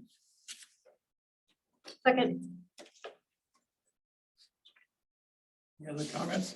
So that'll be done before the tank, before the, no, at the same time. they're gonna get done at the same time. Yep. Because it'll be empty. All right, all in favor, signify by saying aye. I, Aye. Thank you. And then just real quick, the council approved a new pickup back in January. After that approval, I spoke with the dealer and it sounded like that truck was no longer in our sites. When actually it is in our sites. It's gonna be delivered tomorrow morning. So back in September, I first contacted this dealer and I had asked over the phone, we built a truck. We quoted and built a truck. He sent me the quote, 33,000. He was gonna go back later that day and hit cancel or quote only, or he had a process of doing something. He didn't do that. So the truck did get ordered. A mistake that is gonna benefit us. We were told in January that that truck was no longer available and we'd be waiting until the 2023 models would be available to everyone. So it worked out in our favor. Like I said, the truck's getting delivered tomorrow morning. So, Chevy? yep, it's a Chevrolet, yep. and no price, the same price, nothing. Same price that council approved back in Perfect. January. Sounds like a good deal. So Good deal. that's all I got. All right. Thank you. thanks, Thank Steve. you. All right, next item is the Gold Rush, just an update. We, our March 14th meeting was canceled and we'll proceed to have our April 11th meeting. We may have a special meeting possibly on the 4th, depending on the committee availability, to talk about Gold Rush from the aspect of where we're going to have Gold Rush. Dane and I talked to the construction crew that Joe's here last week ago, or last Friday, I guess it was. They gave us some input of what they could do, willing to work with us. Still don't have a firm construction schedule about where this is all affecting with all the sewer infrastructure in our streets and everything, so. I do want to share with the committee that the project manager and the foreman both understand how important Gold Rush is and they really want to work with us. And they are very willing and able to reserve. Minnesota Avenue will be affected, but it would be on the west side of Minnesota Avenue, community center area, those streets and things that we will most likely, they will make it work for us to have Gold Rush on that side of town. So they're not gonna dig there? Correct. Okay. Yep, so they're, like I said, it's very beneficial to have local people doing this because they understand and they want to really help us out and they're willing to do it. So I thought that was good news and I wanted to pass it on before waiting for the meeting. The supervisor of the cruise is a Orinoco resident too, so he understands, he's a lifelong resident, so he knows the importance of having those. Right. So I'll get into more details on that. Next item is some personnel items here. A lot of information in your packet. Mayor, city council roles. Yeah, and I can maybe kind of get us started with the conversation. And I think this kind of blends in with the letter II under Personnel Community Center. At our last meeting, there were quite a few questions, especially about personnel committee and what the role of personnel committee, the role of mayor versus vice mayor, inside the walls of the city versus outside the walls, inside the walls of City Hall versus outside the walls of City Hall, and how all of our jobs kind of come together to make life easier for our citizens. So some of the things that we talked about at our last meeting were staff satisfaction or dissatisfaction with kind of everyday processes that have been happening within City Hall. And I want to say on behalf of all of our staff, these are all things that we have talked about outside of the chambers. We've talked about them in personnel committee meetings. I have personally talked to every staff member, and I have talked to Mayor Ryland about, Mayor Eichhorst, about the situations that have been occurring. And we really felt as a council that it was important to bring it to the table so that we had kind of a clear path to resolution so that our staff can function as they should without such strong oversight from our mayor. And so that's what the discussion really is about today. I think the staff put together kind of a little spreadsheet or outline of different things that they have been frustrated about. And again, these have all been brought to the personnel committee. The issue is that they're getting addressed at the time. Things will get better and improve. And then we seem to be on this kind of ebb and flow where things start to kind of go downhill again. So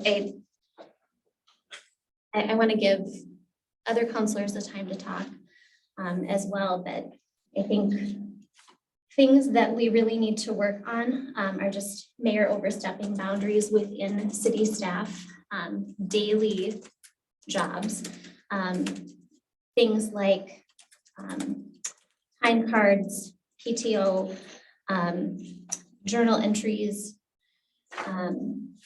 moving funds around within the city budget, letting the city staff work with the CPA that we pay to do that.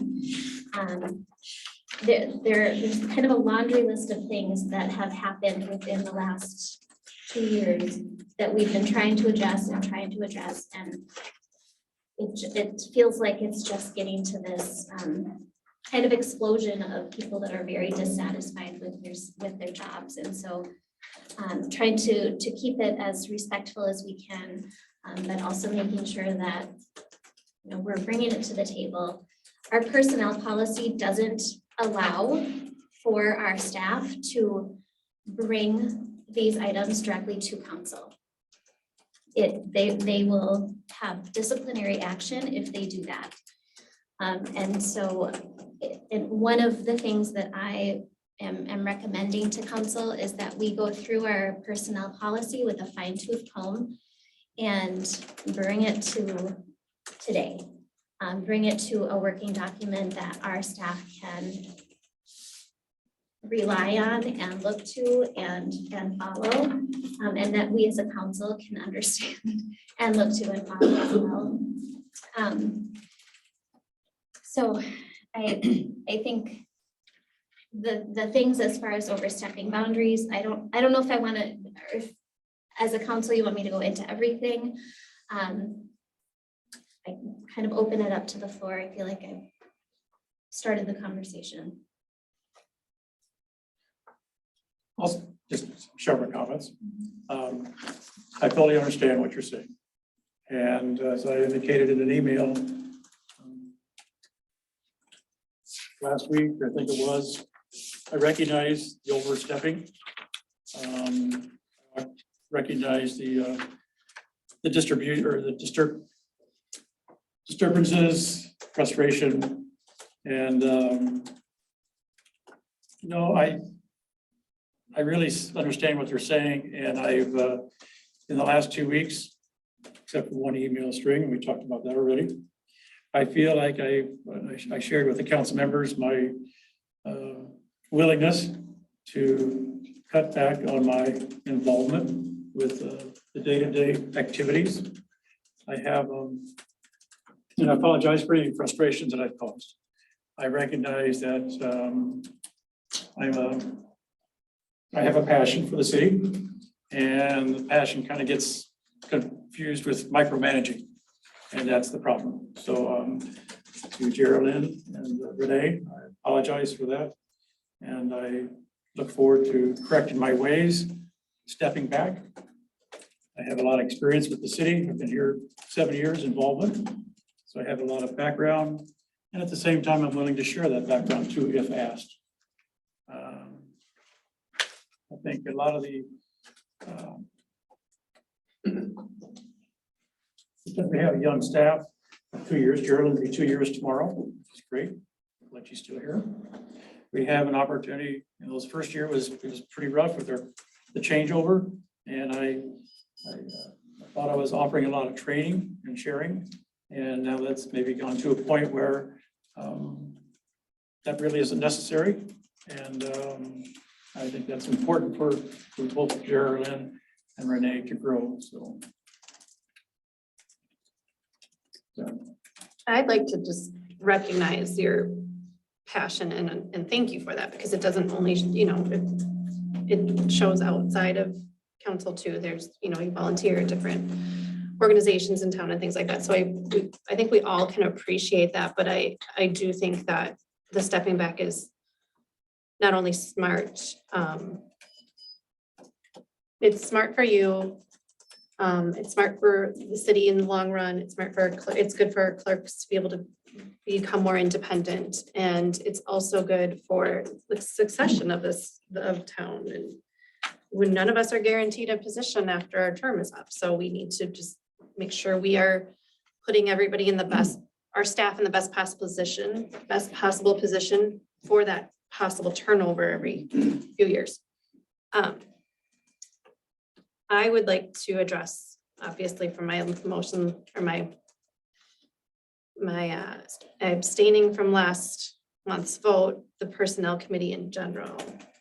I know you'd like to go through that, and maybe we'll get to that then in the policy, but and I've shared this, I just feel so out of the loop when it comes to anything where anytime people are talking about staff and voting, I never would vote on something I'm not given information on, and that's something we're not given information on. So I'd love it if we could possibly talk about restructuring the personnel committee, dissolving it all together and making it a council committee. Their closed sessions by law anyway, personnel committee meetings aren't? Only if we discuss. Only if you discuss, yeah. So I don't know, there's options. I'd like to discuss our options. I mean, Mike would probably need to help walk us through those things, but it's just something that I know not every town does it a little bit different, and I just like to know what our options are. Yeah, I did bring it up to our labor attorneys a couple of weeks ago. They just haven't had time. Okay.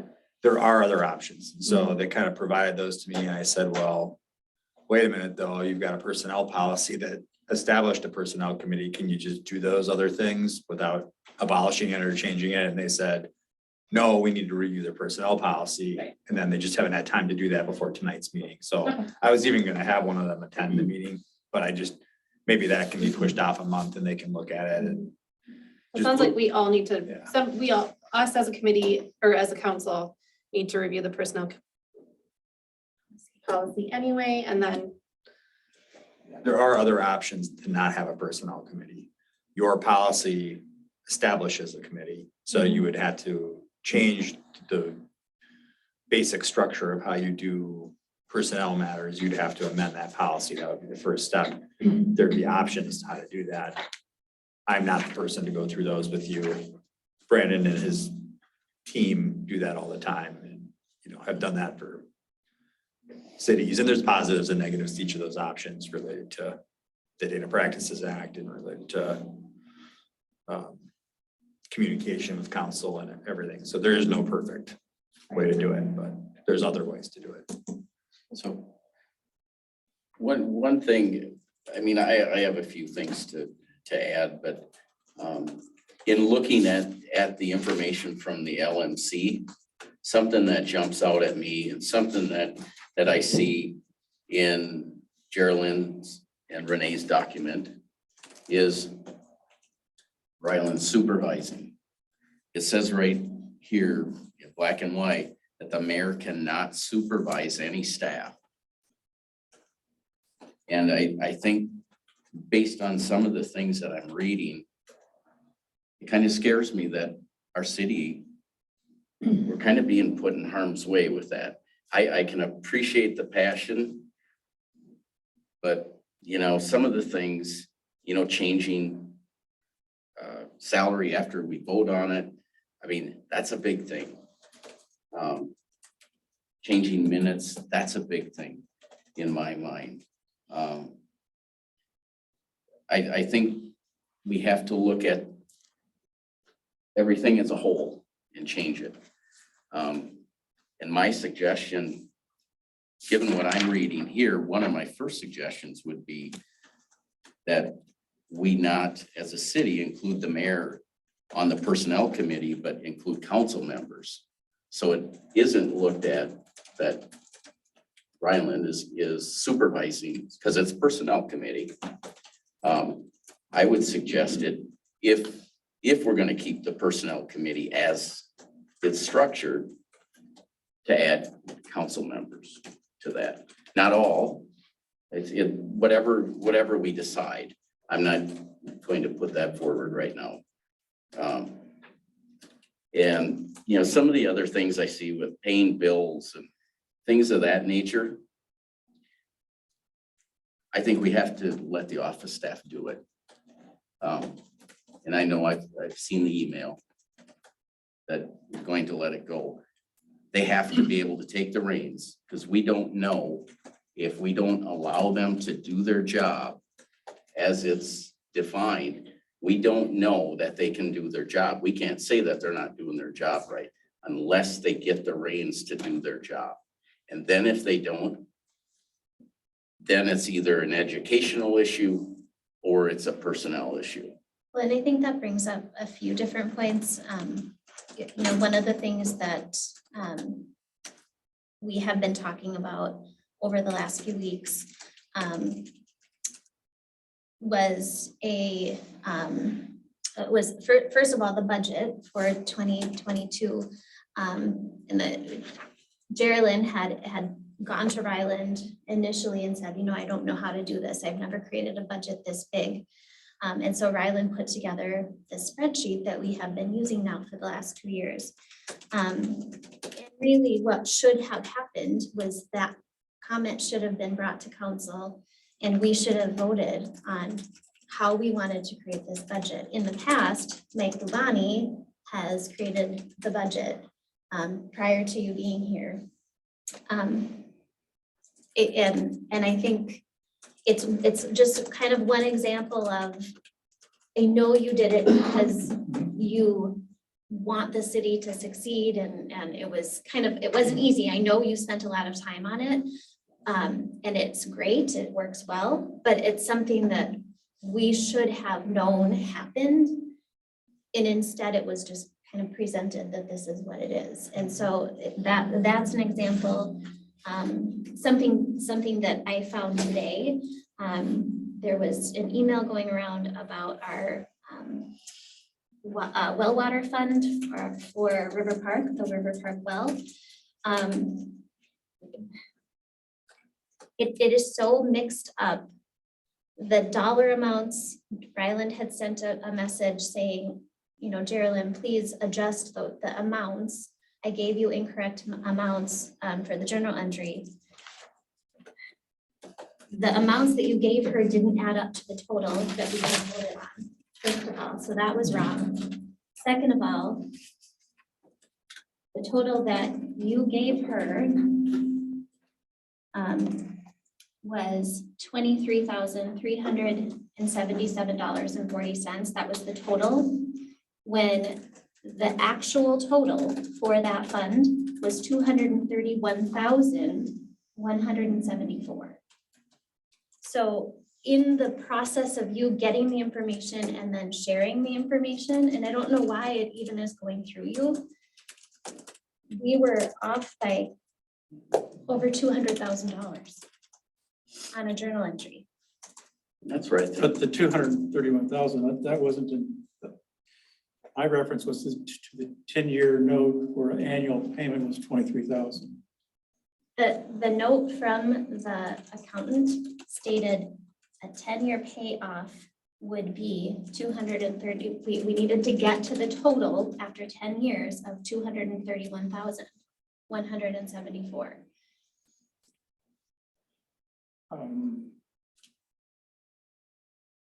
Because we were taking it from two funds. We're taking some from the water utility fund, and we were taking some from the Yep. So capital improvement. No, it wasn't.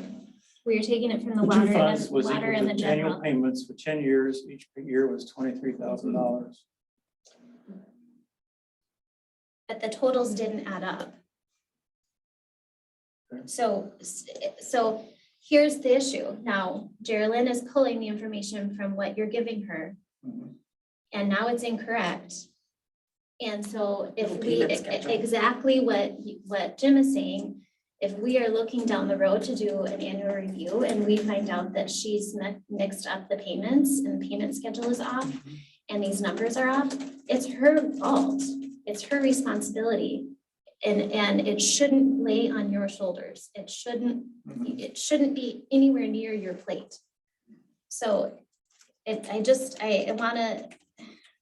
want to be very clear that we understand your passion for the city, but we also want our staff to have the opportunity to learn and succeed and grow and to know that when we give them their annual review, we're giving it based on their performance, not yours.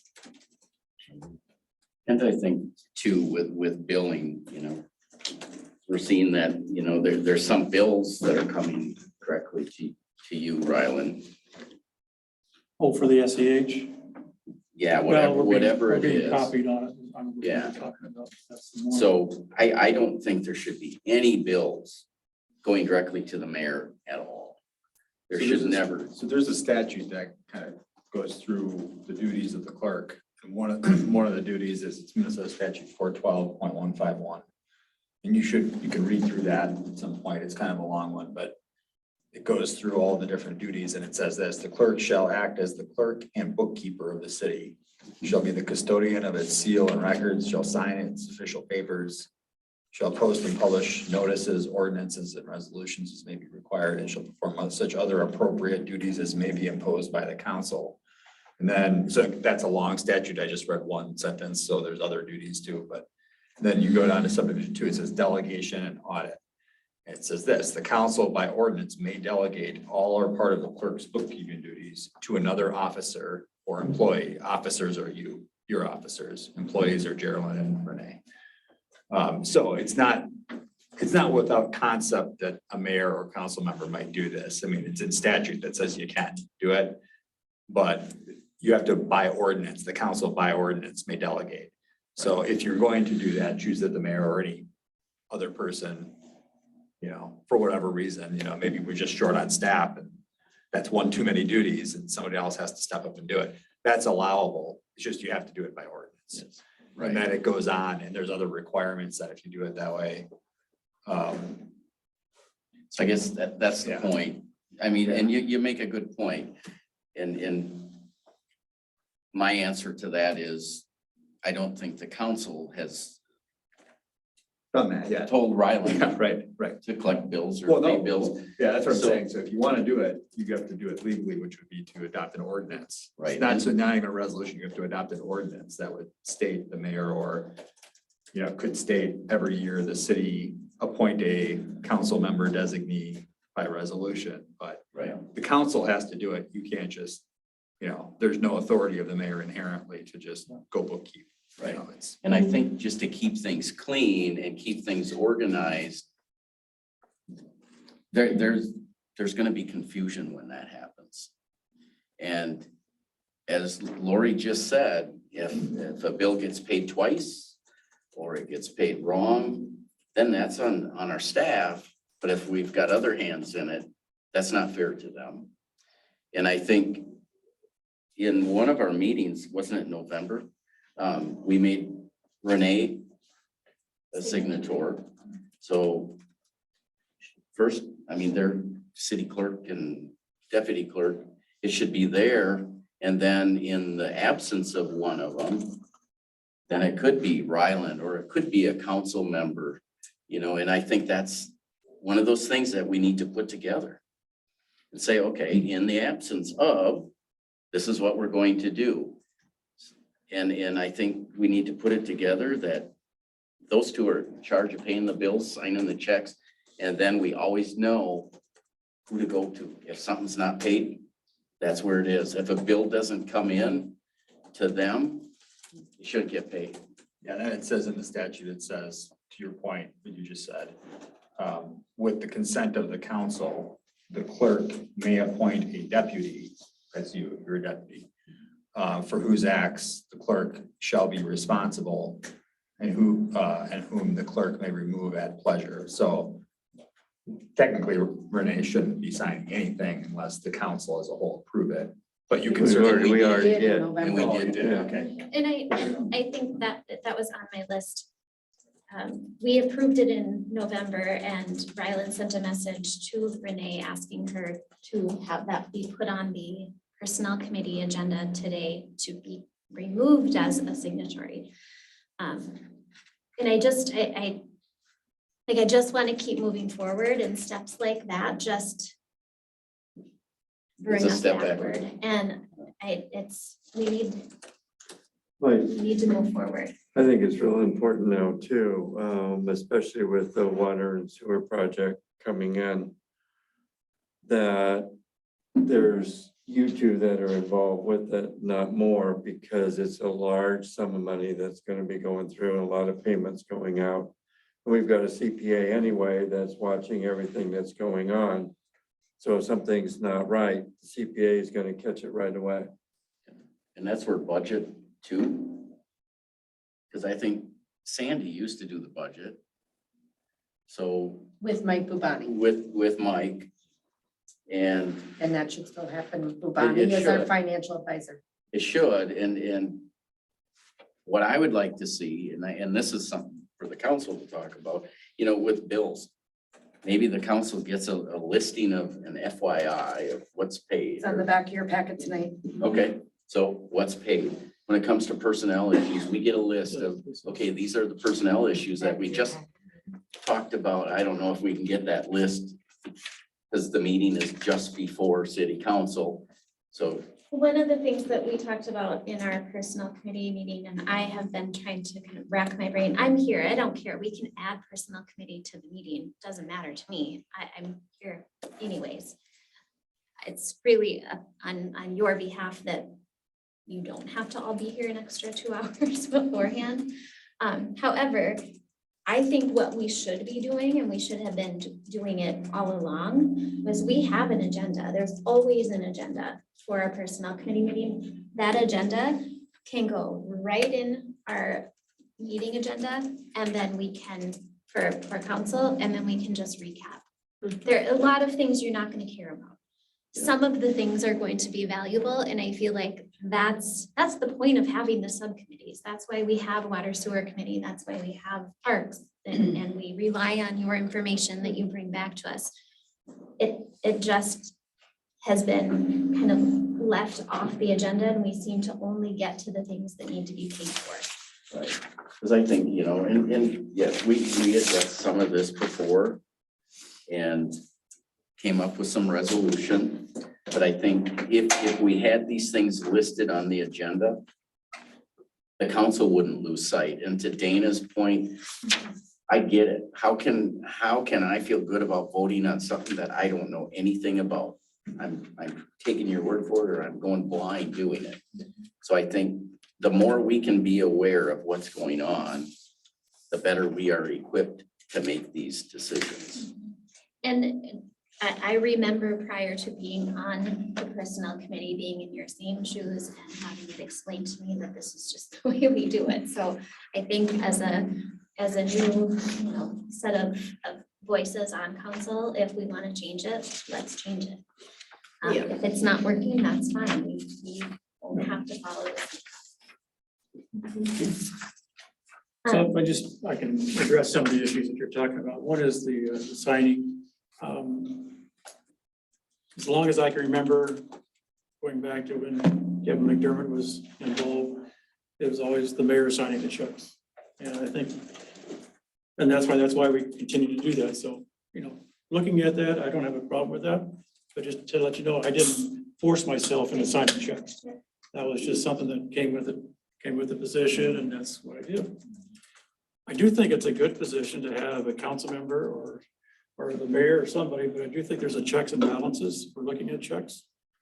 To make sure the checks are written in correctly. There's been cases when I'm signing a check and the check is made for the first sheet of the invoice and it wasn't made on the total on the second sheet.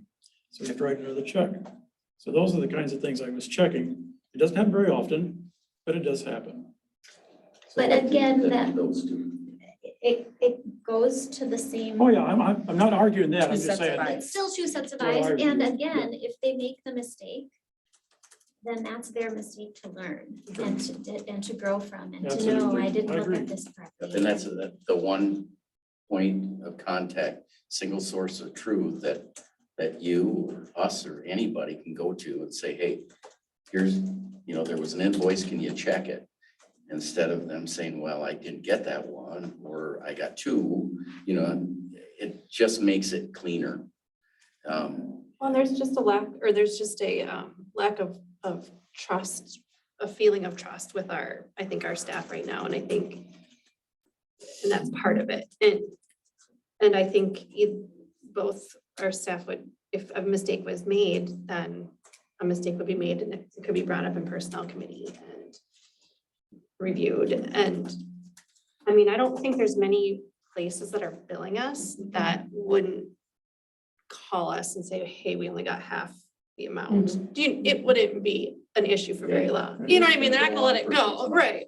They're not gonna let it go. So again, I agree. And I also, there's something to be said too, and as a council, I think we can talk about it. Because I understand what the staff is saying, feeling like they're constantly being pressured or bullied or a bad work environment. We can't afford that. We're too little. We've got way too much going on. And I think we need to put an avenue in place if they don't feel that something is being addressed, or they feel that, hey, this is going on too long. And then instead of staff going home in tears or wanting to quit or whatever the situation is, we've got to give them an avenue to go to somebody else. That's my feeling, and that's why I'm thinking we need to do something a little bit different. with the personnel committee. We just need to create a really conducive work environment. And I think the city is only going to gain from doing that.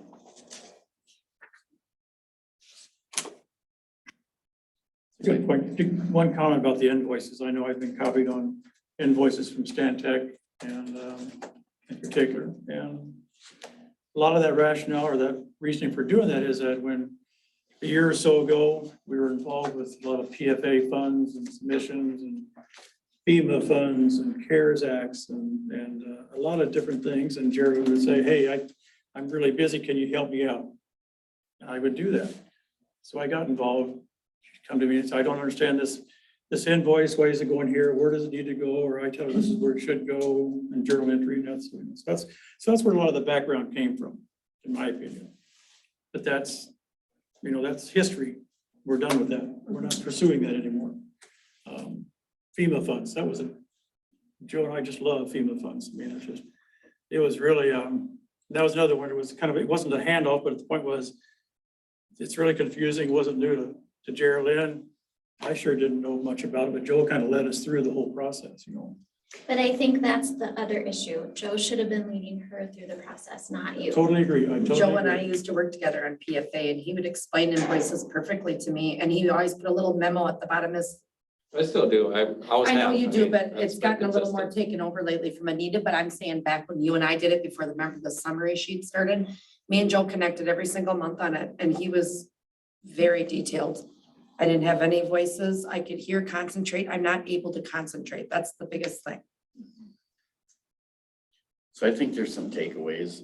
I don't know if there are motions that need to happen. And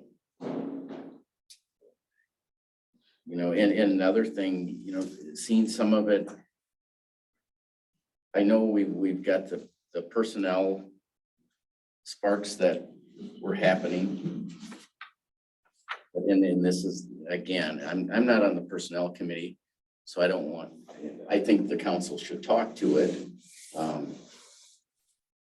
But I see, Geraldine managed the inside of the house. Kane's on the outside of the house. When they're hiring, they come together because Geraldine is our personnel person. Geraldine's involved in that, not necessarily interviewing, but they have to come together so nothing happens to put the city at risk. And I mean, I don't want to see the city at risk. I don't want to see our city sued over something that was missed because the process wasn't followed. And that, So to that, I would like to suggest that we really dig deep into the structural organization of the city. what? Dig deep into really do a deep dive into the structural organization or lack thereof of the city. In talking with Mike, we actually do the minimum required. And I think For all committees too, right? as we grow, I'm talking staffing, I'm talking everything. Yes, all I of it. agree. And we need to get some processes in place. We need to, maybe really dig into the administration section of the city code. All of these things I think should probably be on our priority list in the next few months. Now that the water and sewer project is up and going, I feel like this would be a good time to review all of that. So I don't know where to begin. I don't know if it's with the personnel policy. I don't know, Mike, what would you? Well, I need to, when I figured this out, like a week and a half ago, I emailed Brandon because he's gonna have to help with that, like. I don't think it's a good use of your time to sit down and go through it page by page, because he can do it with a keen eye to what needs to be done and say, here are your options, and if you pick an option, then he can amend the policy to fit that option. So you're talking about, are you first talking about the code or the Personnel policy, so the code, and this is where it gets into, like, I'm reading from the statute, well, so the statute sets the duties of a clerk, but cities can amend that in your code, but you haven't done that. Your code is very sparse. It basically doesn't say anything about the duties of anybody. So that's another section, and getting into like the committees and how committees are structured and how they're formed. Just as one example quickly, because I didn't have time, I didn't want to bill you a bunch of time for this. I just looked at one of their city codes, St. Charles, because I know they're I'm their attorney, I know their code really, really well. And they have detailed processes for how subcommittees are formed and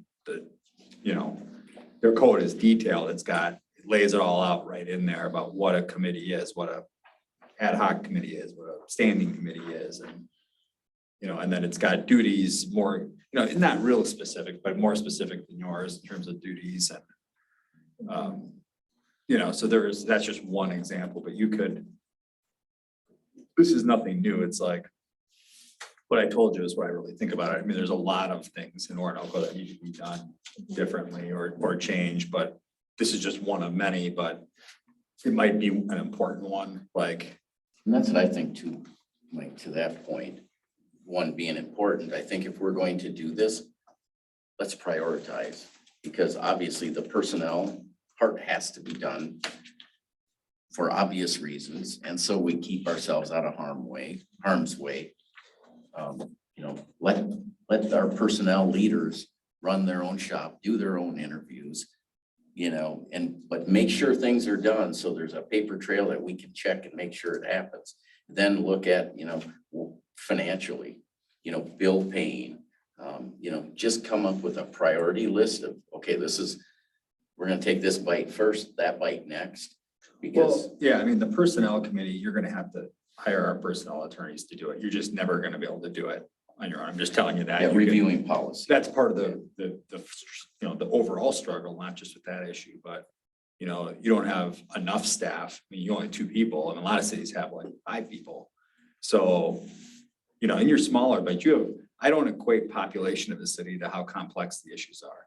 I mean, you're doing one of the largest public improvement projects in the whole state. And you're a city of less than 2,000 people. So obviously that's going to be difficult, for you to handle a project like that with the staff you have. So you've been relying on me to do more than I probably otherwise would if it was a different city, or Joe, same thing. You don't have a project manager for that project. That's just an example. So I think, there's a lot of things that need to happen.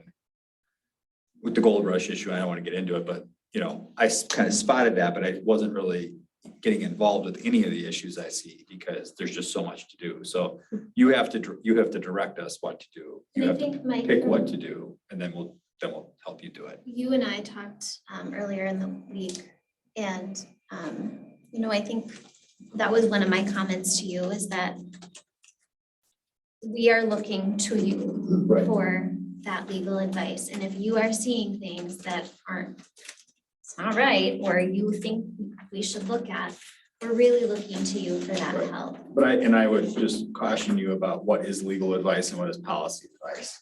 Like the way your code is Probably written. both. Well, right, but I'm a legal guy. I'm not really supposed to be, I'm not an administrator. I'm not supposed to be. But if you see code that would put us in harm's way, Well, okay, so your code is a little bit skimpy on details. That doesn't make it illegal. And maybe you're just a small city that wants a simple code. Yeah. I mean, like with the pet ordinance we did, there was comments from both of the 2 people that were working on that we don't want the most complicated thing. This is Orinoco. We want it simpler. We don't want pet permits and licenses because we don't even do them anyway, and it's a small town and we have 2-acre lots all over town, so let's just do away with. So there's sometimes less is more, it's not for me to say when less is more and when more is more. I mean, I think if you see a problem like the personnel policies, when was the last time you looked at those? It's probably And been I 10 years. Yeah, I think Done a that, little updating, but I not think much. that's exactly what it is that, like some of these things haven't been updated for 20 years. This was a very different town then. As we are Exactly. looking to grow, we need to have these in place before we get much further down the road. Well, it's So- clear there's a dissatisfaction with the way the personnel committee is Correct. working. So I feel So like that maybe should be that's the the first thing. right. I think that has to be the first, especially with the possible hiring of new people coming on and things like that. So if you need us to direct, is that something you need us to Yeah. direct you in? Good. Well, right, I mean, Geraldine brought this up today, it's like, who's directing, I mean, that could be a significant amount of work. I don't know how much of work it would be just to have a meeting, Mhm. with Brandon or one of his other 3 attorneys to walk read the policy and meet with you just preliminarily, but if you're gonna have us redraft your whole personnel policy, that's a project. I mean. And I don't think that the I whole don't think policy we needs do. to be redrafted, but Right. There are things in the policy that should be taken out and then, or revised. And then we have procedures in the policy book that we should pull out and have a procedure book that isn't necessarily in the personnel policy, it's a procedure, and So we I should be think, able to yeah, quickly look that up. Because as we get more staff, we have to refer them to that. so one of the issues with this is like, what are you approving today? So like Geraldine wrote an email to me today, and I don't disagree with her email. She's like, well, how much time and money is this gonna cost for me to do X, Y, and Z?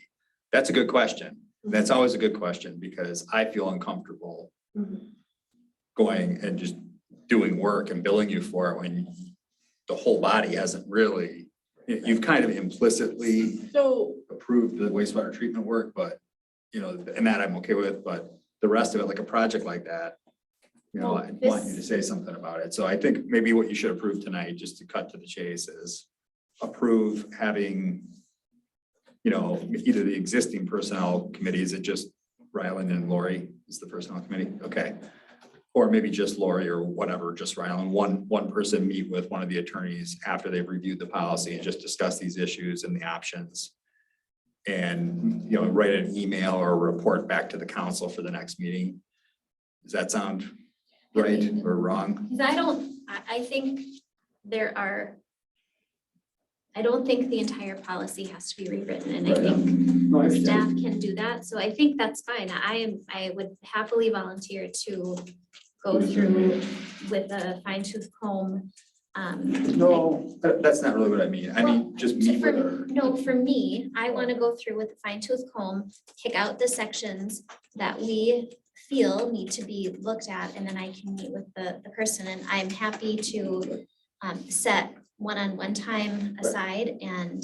Just do a Zoom meeting. So it's like, you know, Yeah. sometimes it takes more than one. I mean, that's the other thing I've noticed. I mean, this is just an overall comment, and I've talked to three of you now about just operations of the city. There's sort of, I wouldn't say unrealistic expectations, but, you know, this is a bigger project than just bring the whole thing and fix it in a month, Right. especially when the council as a whole wants to approve it. You know, you only have one meeting a month. So we can make a step between now and the next meeting of you looking through the policy, highlighting what you don't like, emailing our attorney. He'll review those comments and then meet for an hour over Zoom.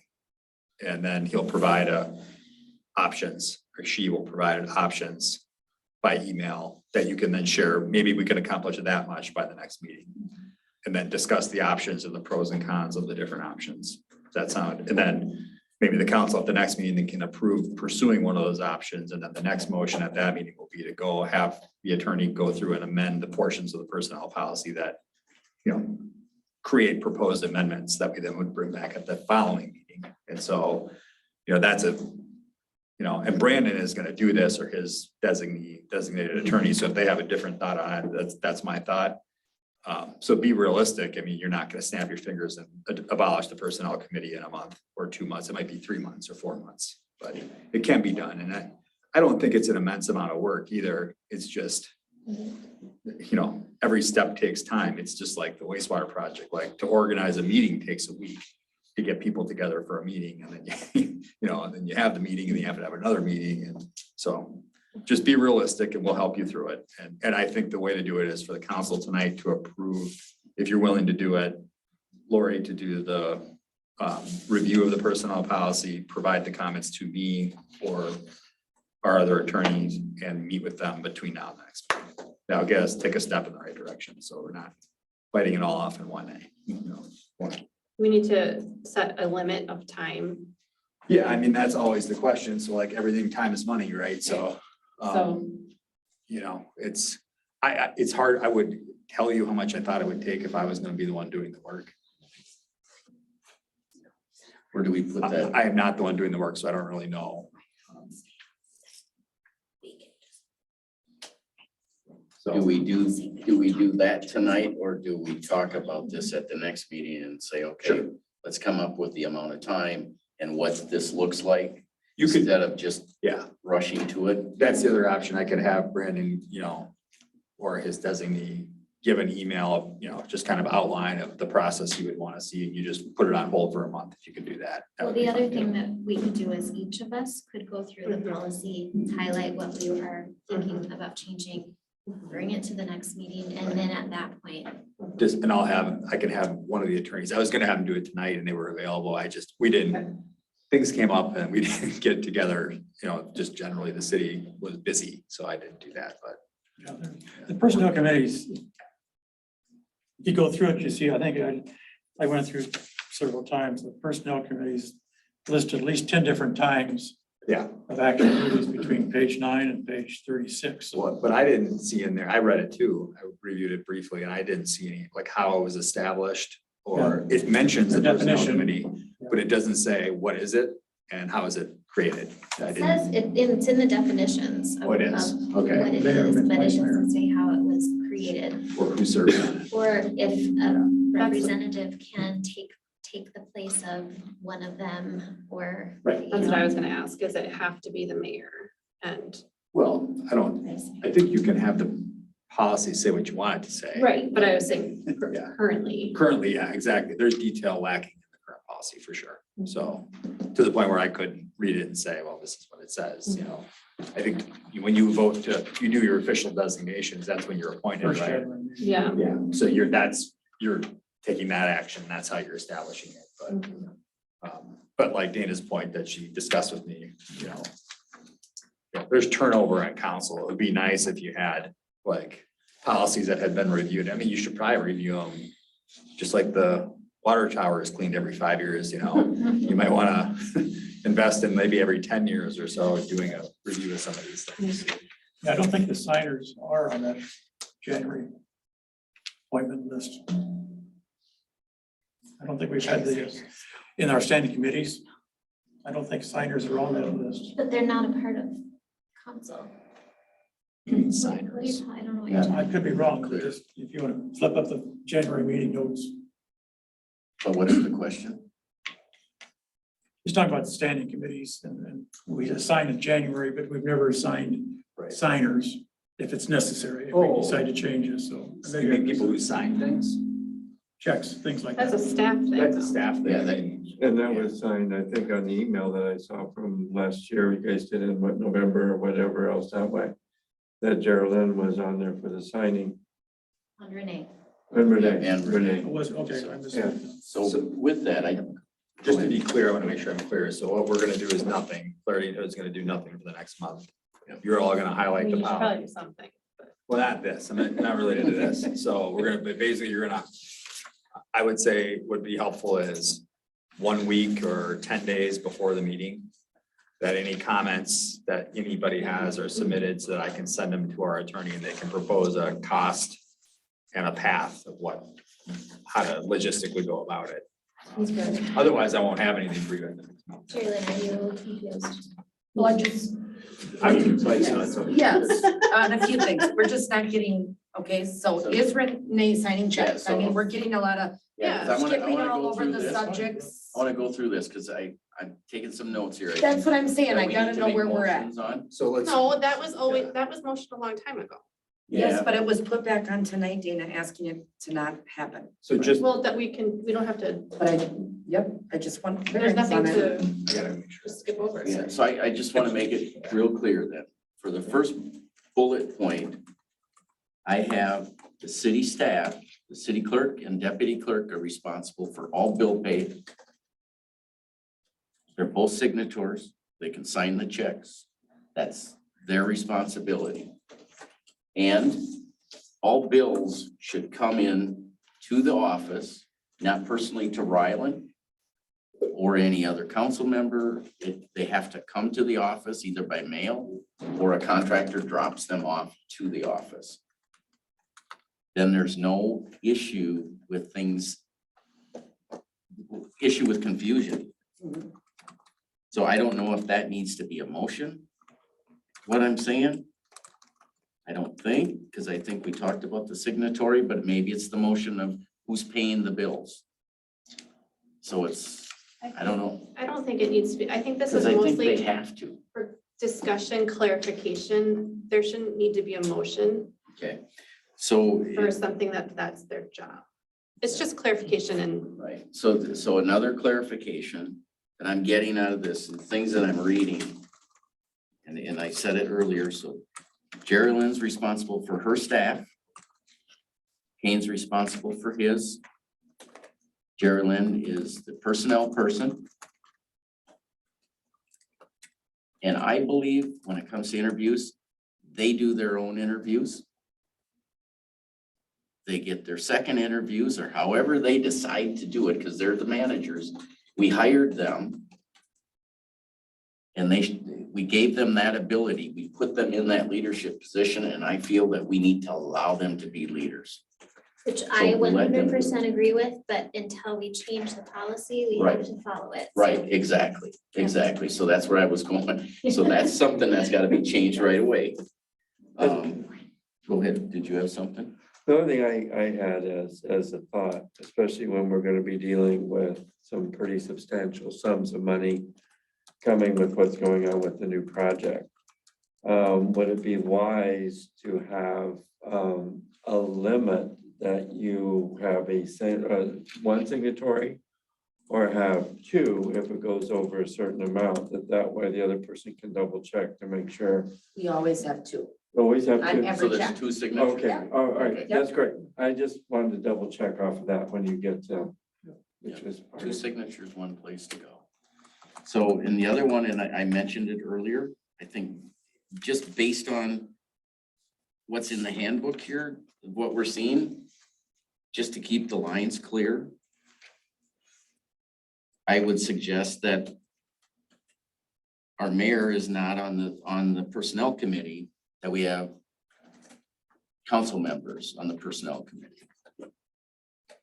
Okay, because then it can't be misconstrued that Ryland's supervising anybody, any city staff, because it states in here, cannot supervise any city staff. is that part of what we need to change though? But yes, we need to change it. I mean, It's gotta be, we can amend, we can put a motion on tonight to amend the definition of the personnel committee from the mayor and vice mayor to, Well, I think what you would do is amend the designations. So you made official designations for but all. it's in the policy. It's in the policy. It says the mayor is, Yes, vice mayor and mayor are the Yeah, personnel I committee. think you honestly, if you want to make a motion to amend the policy to change that to any two council members who could be the mayor, or it might just be council members. And to appoint X, Y, or Z, or whoever you are, A, B, C, D, instead of the mayor, that's fine.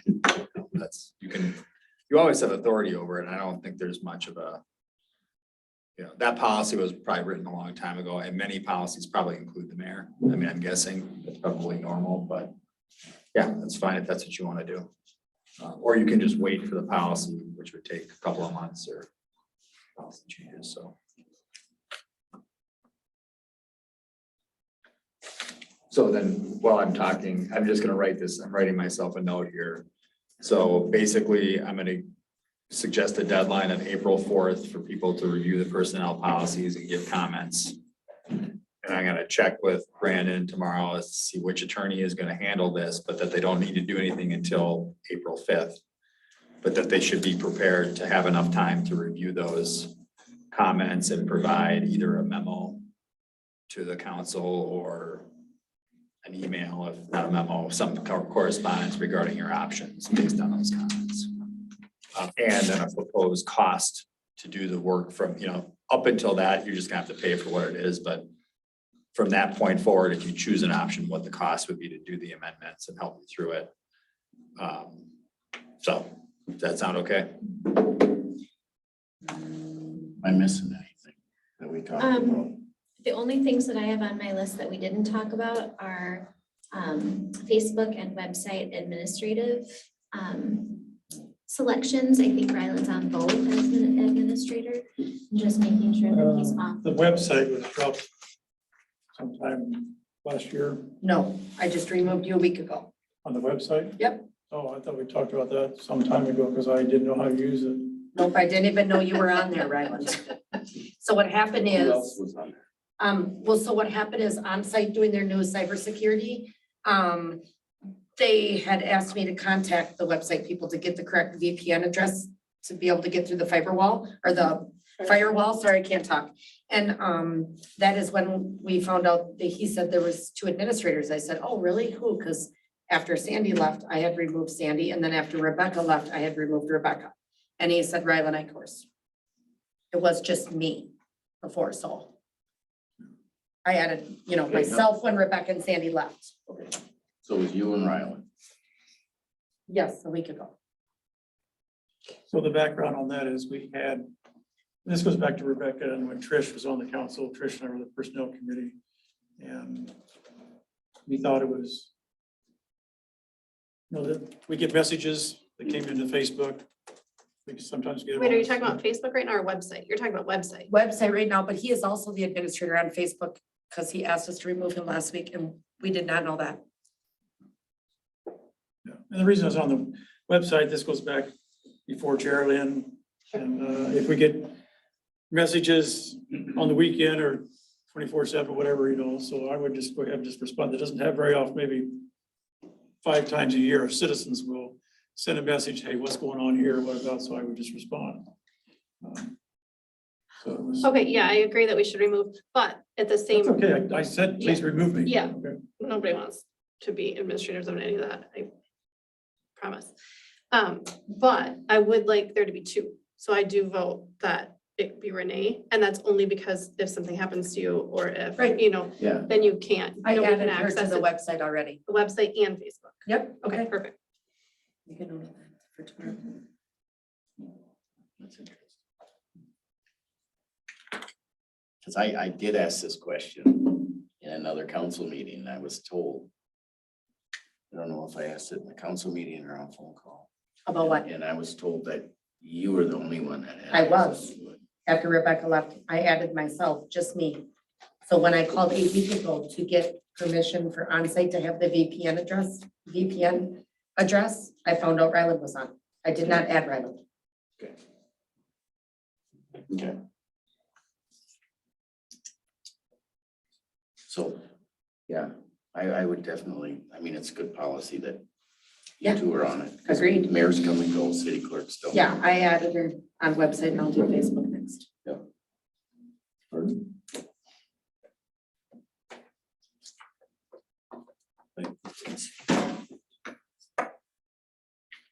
Did everybody just get this list tonight?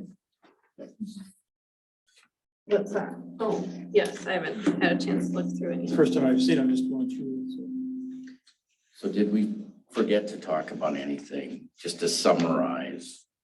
There's something else. I think we've talked about staff. They take care of their own. Oh, one thing I wanted to just say when you were just bringing up me and Kane. Mhm. So you said we each do our own interviews, but you need to mention that, again, I have to sit in on a small portion of his to present the benefits. You didn't Right. say that part. Yes. I just want to make sure that's Yeah, I on the thought notes. we did. Nope, So whether it's, I don't know, how long does it take? 15 minutes? 15, 20, yeah. Yeah, and I don't know if that has to be a motion from the council or It's already on my job description. it is, okay. Yeah, so then just to be clear, and you're the personnel side. You do your interviews for your people. He does his. And this is the way I see it. Anybody can challenge me. But then I see Geraldine coming in as personnel person. If it takes 15 minutes, work with Kane to see what 15 minutes, you're gonna come in at the beginning or on the end, and you talk personnel. He does his own interview. Hands it back to you and says, Geraldine, these are the people that I think will move forward, or, there's applications that come to him. And, then they do the interview Mhm. and hand it to you. But even prior to that, you do all the administrative Right. type We things. talked about that at personnel tonight. I should be reviewing the job postings before they're put out on the newspaper, sent off to Peter. What else did we say? She really needs to be that caretaker of all of those. Setting up the interviews. All of those applications. Background checks too to go She along does with. Yeah. all the background checks. That's She my job. hires That's already in everything. my job description.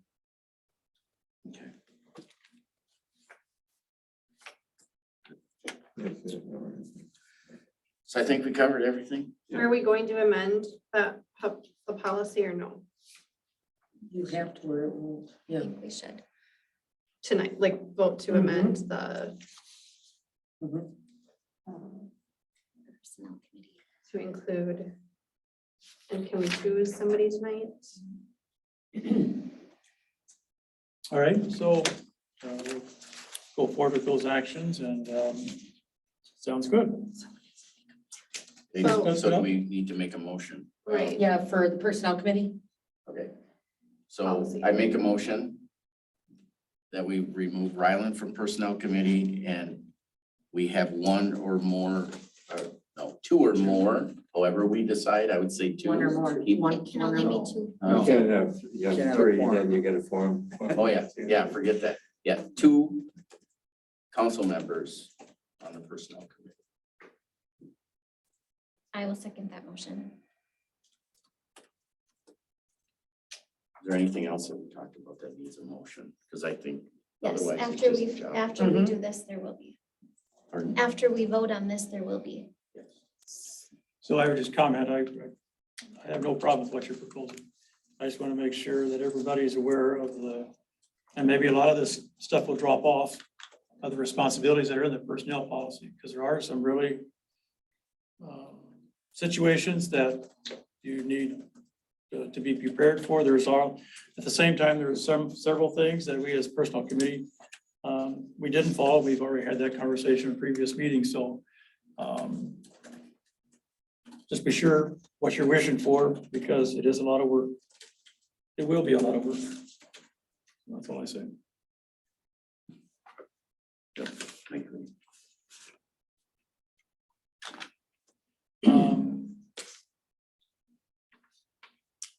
All in favor of the motion, signify by saying aye. Aye. Aye, opposed? Approved? Anything else? So now we have to vote on designation to the personnel committee. We have to vote on. Who's gonna be on the who is personnel going to committee? be. We already have designated that Ryland and I are on the committee in our designations that we did in January. So now we have to change that designation and say, who are you going to have on the personnel committee? I would volunteer if no one else wants to. That would be great. I am happy to stay on if the rest of the council. I think that would be good for is- continuity. Yes. So I will let someone else make. the I will make a motion. motion to approve Jim Richards to the personnel committee. Second. that. And, well, no, we never took you off. You And second? keep Lori. I second.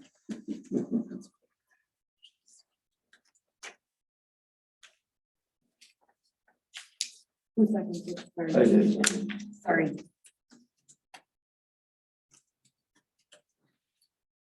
Is there any comments?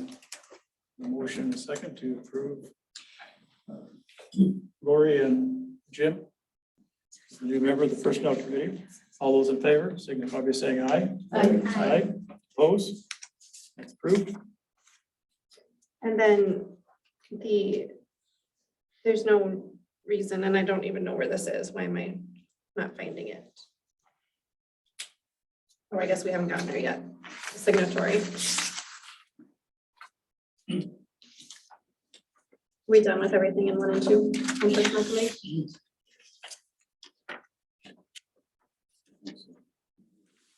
Sorry. jumped ahead. So we have Take a note, so. anything else on personnel? Okay. Next item was a motion to approve Renee's training. With two numbers, 345, 365. No, you jumped ahead. Something here. There's the signatory. Second signatory. Who is the sheriff again? I think We they already- left We it. did that already. We already I thought approved we it. just did that. They left the sheriff twice. She probably thinks it's someone else. Did you think it was someone else other than Renee? Oh, yeah, they Somebody I was just, just wondering if. Somebody just brought it up and I said, we don't need to take that off because it's already done. right. Already been done. Okay. It's already, because it's already been established. Yep. Correct. So we can Just took remove. me off. We're ready for Renee's training. Yes. Yes. I make a motion, we approve the training for Renee, and that's when? I second, Next week. Next week. The second. second. Any other comments? All those in favor, signify by saying aye. Aye. Geraldine is some FYI training there. Fantastic. The new business driveway permit.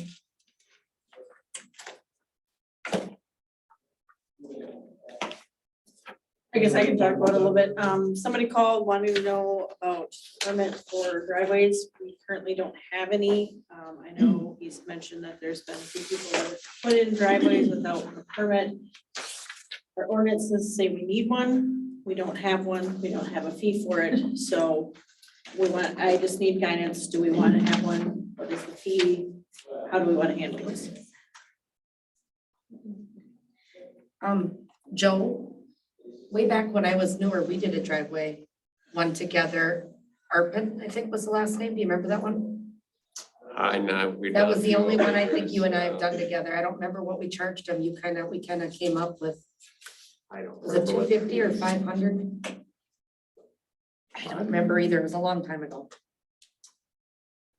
$100, $200, something like that would be, Sometimes, How do we have a ordinance that says we have a I just think you don't have a permit form, or at least it has been lost. Yeah, the 94.20 is what it is. Under the ordinance.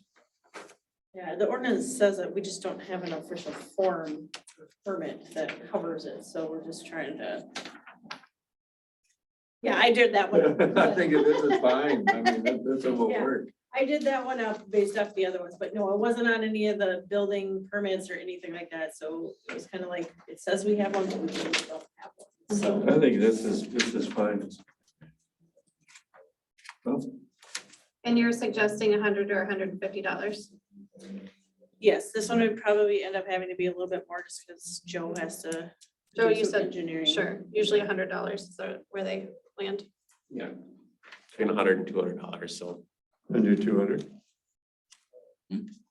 Let's do 150, let's do it between, Say, do the mail. go for the middle. Just make a motion for that. Make a motion that we charge $150 for the driveway application. On this form. I second. Any other? Will that be effective immediately then? Yeah, we'll get it posted. Any other comments? All those in favor, signify by saying aye. Aye. This item is post insurance compliance policy.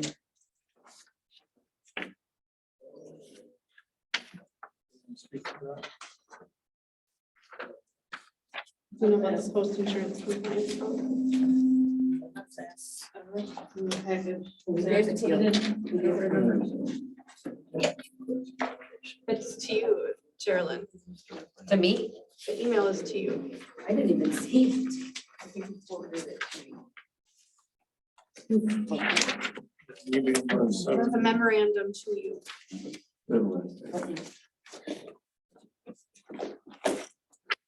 We had so much on this agenda. I don't even know. Yeah, I what got this this, was. I got this stuff, yeah.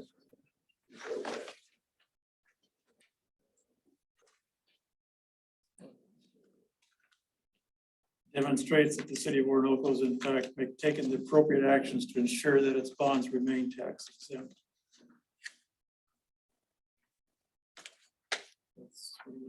Someone drew up a.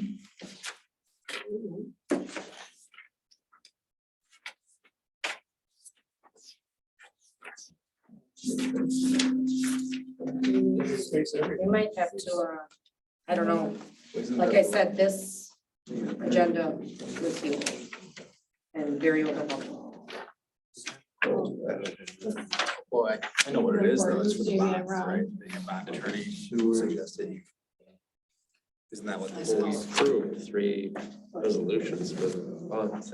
Correct, and the bond Hey. council have to recommend you do this policy, and they sent it.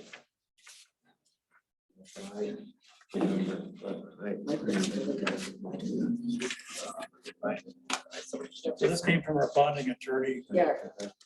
for the sewer project. Maybe you weren't on the email. Possible. Were you not on the email, Joe? I don't remember seeing that. There's Yeah, the email here. It's, Yeah, yeah, I got it. Oh, It's, okay. I said was Joe on it. Yeah, It came from, Half, probably. yeah. yeah, So basically, it they're, was like the Merry Webster stuff we got, kind of. It just came in as a separate thing afterwards. Right. We just assumed you guys were all, you all knew about it, because she sent it kind of all one after another. so, yeah, it was sent to, Strongly recommend City of Orinoco adopt this policy and procedure, so. and they had a memo with it explaining why. So the TAP is like It's all in. big firm in the Minneapolis that is your By bond the counsel. IRS. I can. This relates to the bonds you're getting, and I perused it and thought, well, number one, they're your attorney and they're telling you you need to do it, so that's enough for me, but I did review it. And it seems like you have to have that, like you don't have a policy, it relates to the bond money you're getting, like you're signing grant agreements and repayment agreements and real property declarations, and you have to use those funds in a certain way pursuant to the agreements to take the funds. And that this is a policy to ensure that you do that, just the long and short of it. Is that fair? Exactly. It came in after she sent all that other stuff. I replied and said I have no We problem. just assumed Mike and Joe reviewed it. Yeah. I did review it. I replied and said I had no problem with it, but Joe isn't on the email. I see that now, Yeah. so. I make a motion, we approve the Yeah. post-insurance compliance policy. Second. Any comments?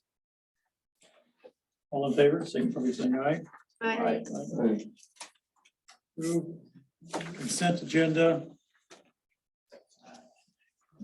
we need to talk about fuel cards, is that No, Just letting you guys know that they're being taken care of. before we Yep. Did I consent? miss something? Hmm? Okay. Before we consent agenda, I did want to bring up something on the city council packet from minutes from last time. Not really on our agenda. It's on the consent Yeah. agenda. We have to approve We're approving the the minutes. minutes. We do that in the consent agenda. Oh, of course, okay. I thought you were bringing And so there's something up a, from another meeting. no, there's a part in the consent, in the city council minutes, in the P and Z part, and it actually mentions Ryland saying something, but Ryland wasn't at that meeting.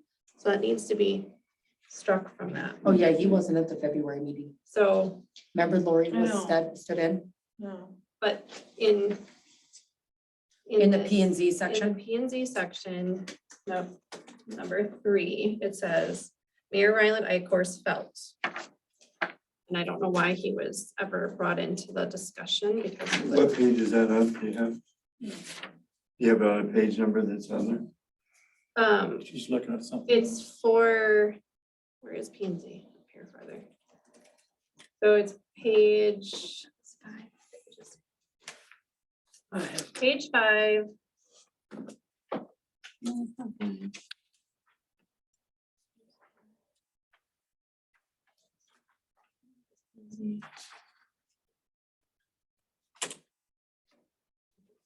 Number 3, so that would be page 2 of the agenda.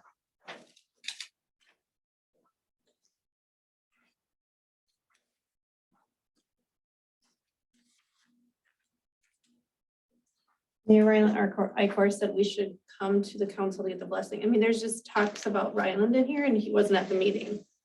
Is it that Joe stated? Joe stated.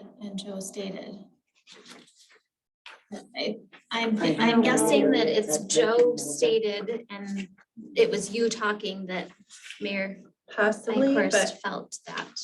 but maybe I just feel like it needs to be, we should make sure that that's clear because we can't be saying people felt a way or said something in a meeting that they weren't present at. Yeah, I think it's Joe talking about the mayor, looking at the way that the paragraph is written. Okay. I just want to make sure that that is either You will. noted or. Joe stated. Yep, yep.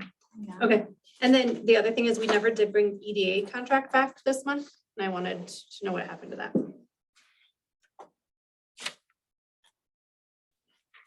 We have our meetings. The 29th, we have a meeting right today on the Yeah. EDA. Yeah, But we the have, contract was already signed.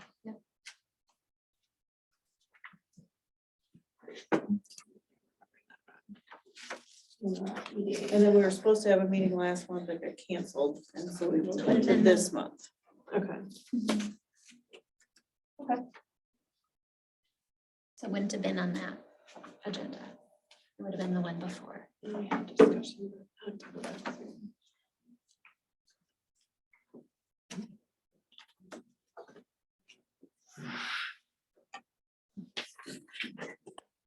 While she's looking for that, I'd like to propose, as we look at our consent agenda, and and I mentioned this in the personnel meeting too, but I think there's motions in our agenda that we could just include in council consent agenda to save some time. I don't know if we need a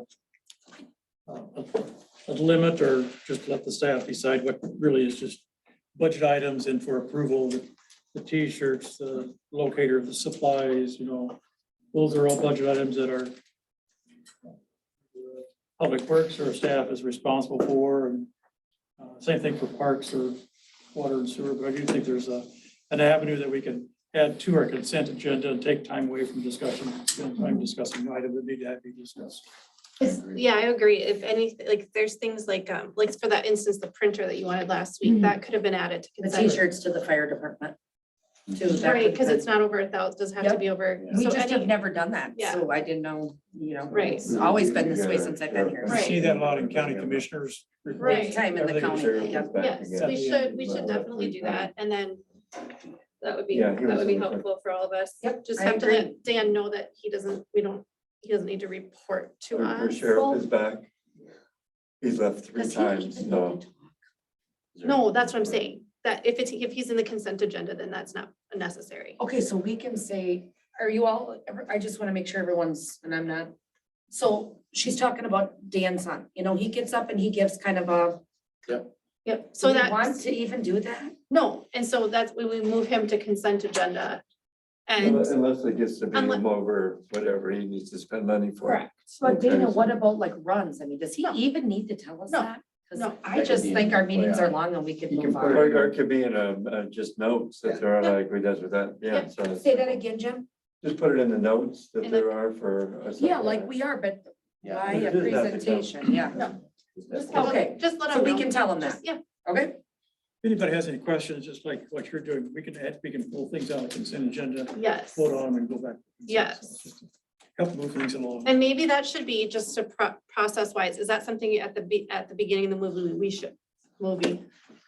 I said movie, at the beginning of the No. meeting, No. should I have pulled that, say I vote to pull that out, or is this the right time to talk about it? Okay. Okay, just wanted to double check. And if Dan's son has a bill over $1,000 that needs approval, Then he brings it in front of the, should it just be on the agenda or does he still have to talk? well, I think he's gotta let us know what it is. Okay, so I think only it if should it's be- something over the Right. threshold, 500 Yes, yeah. actually. Thousand. Would be nice if it was a I don't think it's cast in concrete. We Yeah, can because change it it's as we go along. 500. if we want Right, to up okay. the price or No, whatever. this is great. This is really short. So if we decide we had anything Did I here. just say The only other thing I would like to do is do the, some sort of, I would like an updated financials presentation each month for where money funds are as far as where we're at. Because when we're approving money to be spent, it would be nice to know where we're at. So you and I talked about that a little bit. We don't want to print out a 60-page revenue expenditure. Let's get the sheriff, because he's been in and out of here 3 times. to get- Oh, I'm sorry. Yeah. Did you need to? So I don't have anything to present to you, Oh, but if you have okay. any questions, Oh. To answer those. No, we're good. I just thought you enjoyed us. You could have gone 3 times and it's kind of like, okay. It was one of those nights. Yeah. Wanted to make sure I got you, so. So I apologize not being here at the beginning of the meeting. No, We're you're tied up, and do you have any concerns that I need to take back to my office? I'll do that. Other than that, enjoy your late meeting. Thanks. Sorry, I should be throwing blood. The only thing we have is just a comment, we did received our radar speed signs, solar powered. Oh, you did? And so now it's getting to warmer weather, so Kane, our Public Works, we're putting those up. And we may reach out to the sheriff's department for some background too, so. We have All right. 2 of them. So you guys have 2 of them now? Driver feedback signs. they Yeah. call them, so. Well, you guys are gonna like that. I've seen a lot of positive feedback from those in other communities, so Mhm. it really helps. I mean, even when I'm driving my normal vehicle, it makes you look at those areas where it's a transition zone, and those are the worst spots for it, so. So I think you'll have good luck with that. We do have some new speed trailers. Once the weather's warmer, the batteries will last longer and we'll have those deployed. So Great. we just took delivery on those, so we'll have some more options for you also. Okay, very good. Thank you. So, Very nice. all right, take care, guys. Thanks for hanging around. Sorry about that. I just. Okay, going back to the- I mean, it's been in out here 3 times. It's like, oh, So- Okay, let's listen to what the comment is. Okay, so starting on this packet, you notice there's a different, I can't even think, I'm so tired, you guys, I'm sorry. There's a different there, Ryland's got it in his hands. Yeah. This will show, the GL numbers, the date, the check number, where the money's going to. So that's something new I started this month. If you're asking for something, I think you and I talked about that day, like every department, that would be like 60, 70, 80 pages. We do not print revenue expenditures. That's money coming in, money going out. But what we can do, and I talked to Andrew Fortelli about this at Smith and Schaefer. So he and I found a way to do this in a report. And then he said we can put a checking and savings statement at the back, but white out the account numbers, and then that will show the money coming in and out. But if you're asking at the city council meeting to have a printout of every budget line item, that would be this thick, Well, and I think the and then other I'd thing have to make 7 of them. Yes, From about 64 pages. Ryland knows, he's, from the accountant, he said, I talked to him last week and he said things move. All the And time, all journal the entries. time, Journal so entries. you'd have move. 5 million questions like Ryland probably did. Well, I don't even want that, but you know how we're voting on I get it. Oh, so you wanna know like how much is left? in the budget. But we That's all. budgeted those Yep, and items. so all that can come out of there. If True. it goes So we over, already I would let you budgeted. know. But we need to know before it goes over. Oh, well, right, yeah, But when, I wish there, yeah, Now- it's just now hard, for, it's just like, hard, like, parks, it's, you know, like specific. when I'm in a subcommittee and we're asking, there's, because this is always the question, do we have money for that? And someone's like, yeah, and I'm like, Okay, but you know, like, it's You know- somewhere, so, you know, and those are where I just feel a little bit, like we're little bit flying blind, and I get that we what about the budgeted spreadsheet for it. Ryland created? That shows every department and that's not this thick, it's more like that. That, yeah, something like But that. it's not gonna show you It's not up gonna to be up to date, date. it's gonna show you what you have for the year of 2022, it's kind of Shows up to your. budget. The chairperson just has. to Well, be there's not a way to responsible get- for his own Yeah, budget. you have to Or have budget. your little secretary or chairperson of your committee be keeping track of all that. You know what I mean? Because a revenue expenditure report, you don't ask Ryland. That's, We have had Well, him, we have had him in our packet. but Smith and Schaefer advised us not to. Yeah, the fire department does a really, really good job. When I went in last night to take a look at it, they do But it. their budget is very minimal to what she's Yeah, saying. but I City mean, but council's they widespread. keep track of that pretty well. It's amazing what they do. But Ryland's spreadsheet is awesome, and I don't think that's a bad idea to have one of those for every commitment or committee. I can't talk, I'm really tired, I'm sorry. Every committee head, It'd be real easy to pull off and print. I mean, that's- I can make that for every, but I don't think you. Yeah, you know what I mean? Like whatever the council rep is on that committee could carry that, could have that in their binder or what. I mean, not that you want to go walking in with these big 11 by 17s, but they are nice. That's how I do bill pay. I code everything off of them. Ryland's spreadsheet is good. Ryland, I I'm used to could do that. complimenting you. Yep, I know you do. I used to could do that. So, cause yeah, I don't know. It's just hard. There I isn't know. anybody keeping, we don't have a specific secretary in our parks Or department. like the fire you know? department does, What don't if, they? what if before the, Yeah, they do have what a if before the secretary. meeting, Mhm. when you create your agenda, you just ask for a balance on the account? Yeah, would that be easy to Yeah, look you at? could do that, but give us a couple days, not the day of, because something like today, Or mayhem. it just needs to be every month, like, Yeah, like, you know, like it needs to be part yep. of the, almost part of the agenda. that- right, we can just do it up the community calendar, and I can even show you how to do that, that's just a simple. Might be an easy way of doing it. That would so be you have perfect, your just- that information. is- Yes, all easier. it would just be nice to have that information going into these meetings because But would you guys like a nice budget, 11 by 17, just for all these, think like, we have parks, it. water, sewer? we Oh, have- you do, and all these, don't we have the one from? I don't when we know. Adopted Part it? of the year, Yeah. yeah. well, I know we have it here for the council, but I'm saying, do you guys take We it had to one. all these committees? The one Ryland created. Yeah, We I have don't, that. I Okay, don't, that's awesome. I physically have a copy, so I can take it. okay, and if you want one, I can get you But I one. think actually what you're saying would be more, what you said would be more helpful. Yeah, just I knowing just the gotta figure balance, out- just yep. knowing the balance and where we're at. I just think it's almost like, and you go into a committee of any other and Mm-hmm. you give a financials report. And I feel like it's not something we get here, Mhm. or, We can send it to the council representative for that committee. Okay. Okay, can just give me, I'm Yeah. gone for the next few days, but give well, me. no, and we don't have anything coming up, but it would Okay, be the good. next parks. Yeah. Here, you got Basically, 1 is minute. personally what I'm Well, asking. let's put it We on need the to- share. You do it. Motion for Well, I consent. move to approve Oh, that's consent right. agenda. Second. Rylands. Okay. I make a motion, we accept the consent agenda. I already did. She just did. I seconded it, so. Oh my gosh. Who seconded? I did. Oh, All in favor, signify by saying aye. Aye. Aye. I move to All adjourn. right. Second. All in favor, say aye. I know, that's why I'm trying to get a space to do so. Do you want this? Oh, now? yeah, I don't know how they got in my stuff, I grabbed it. Okay, so closing.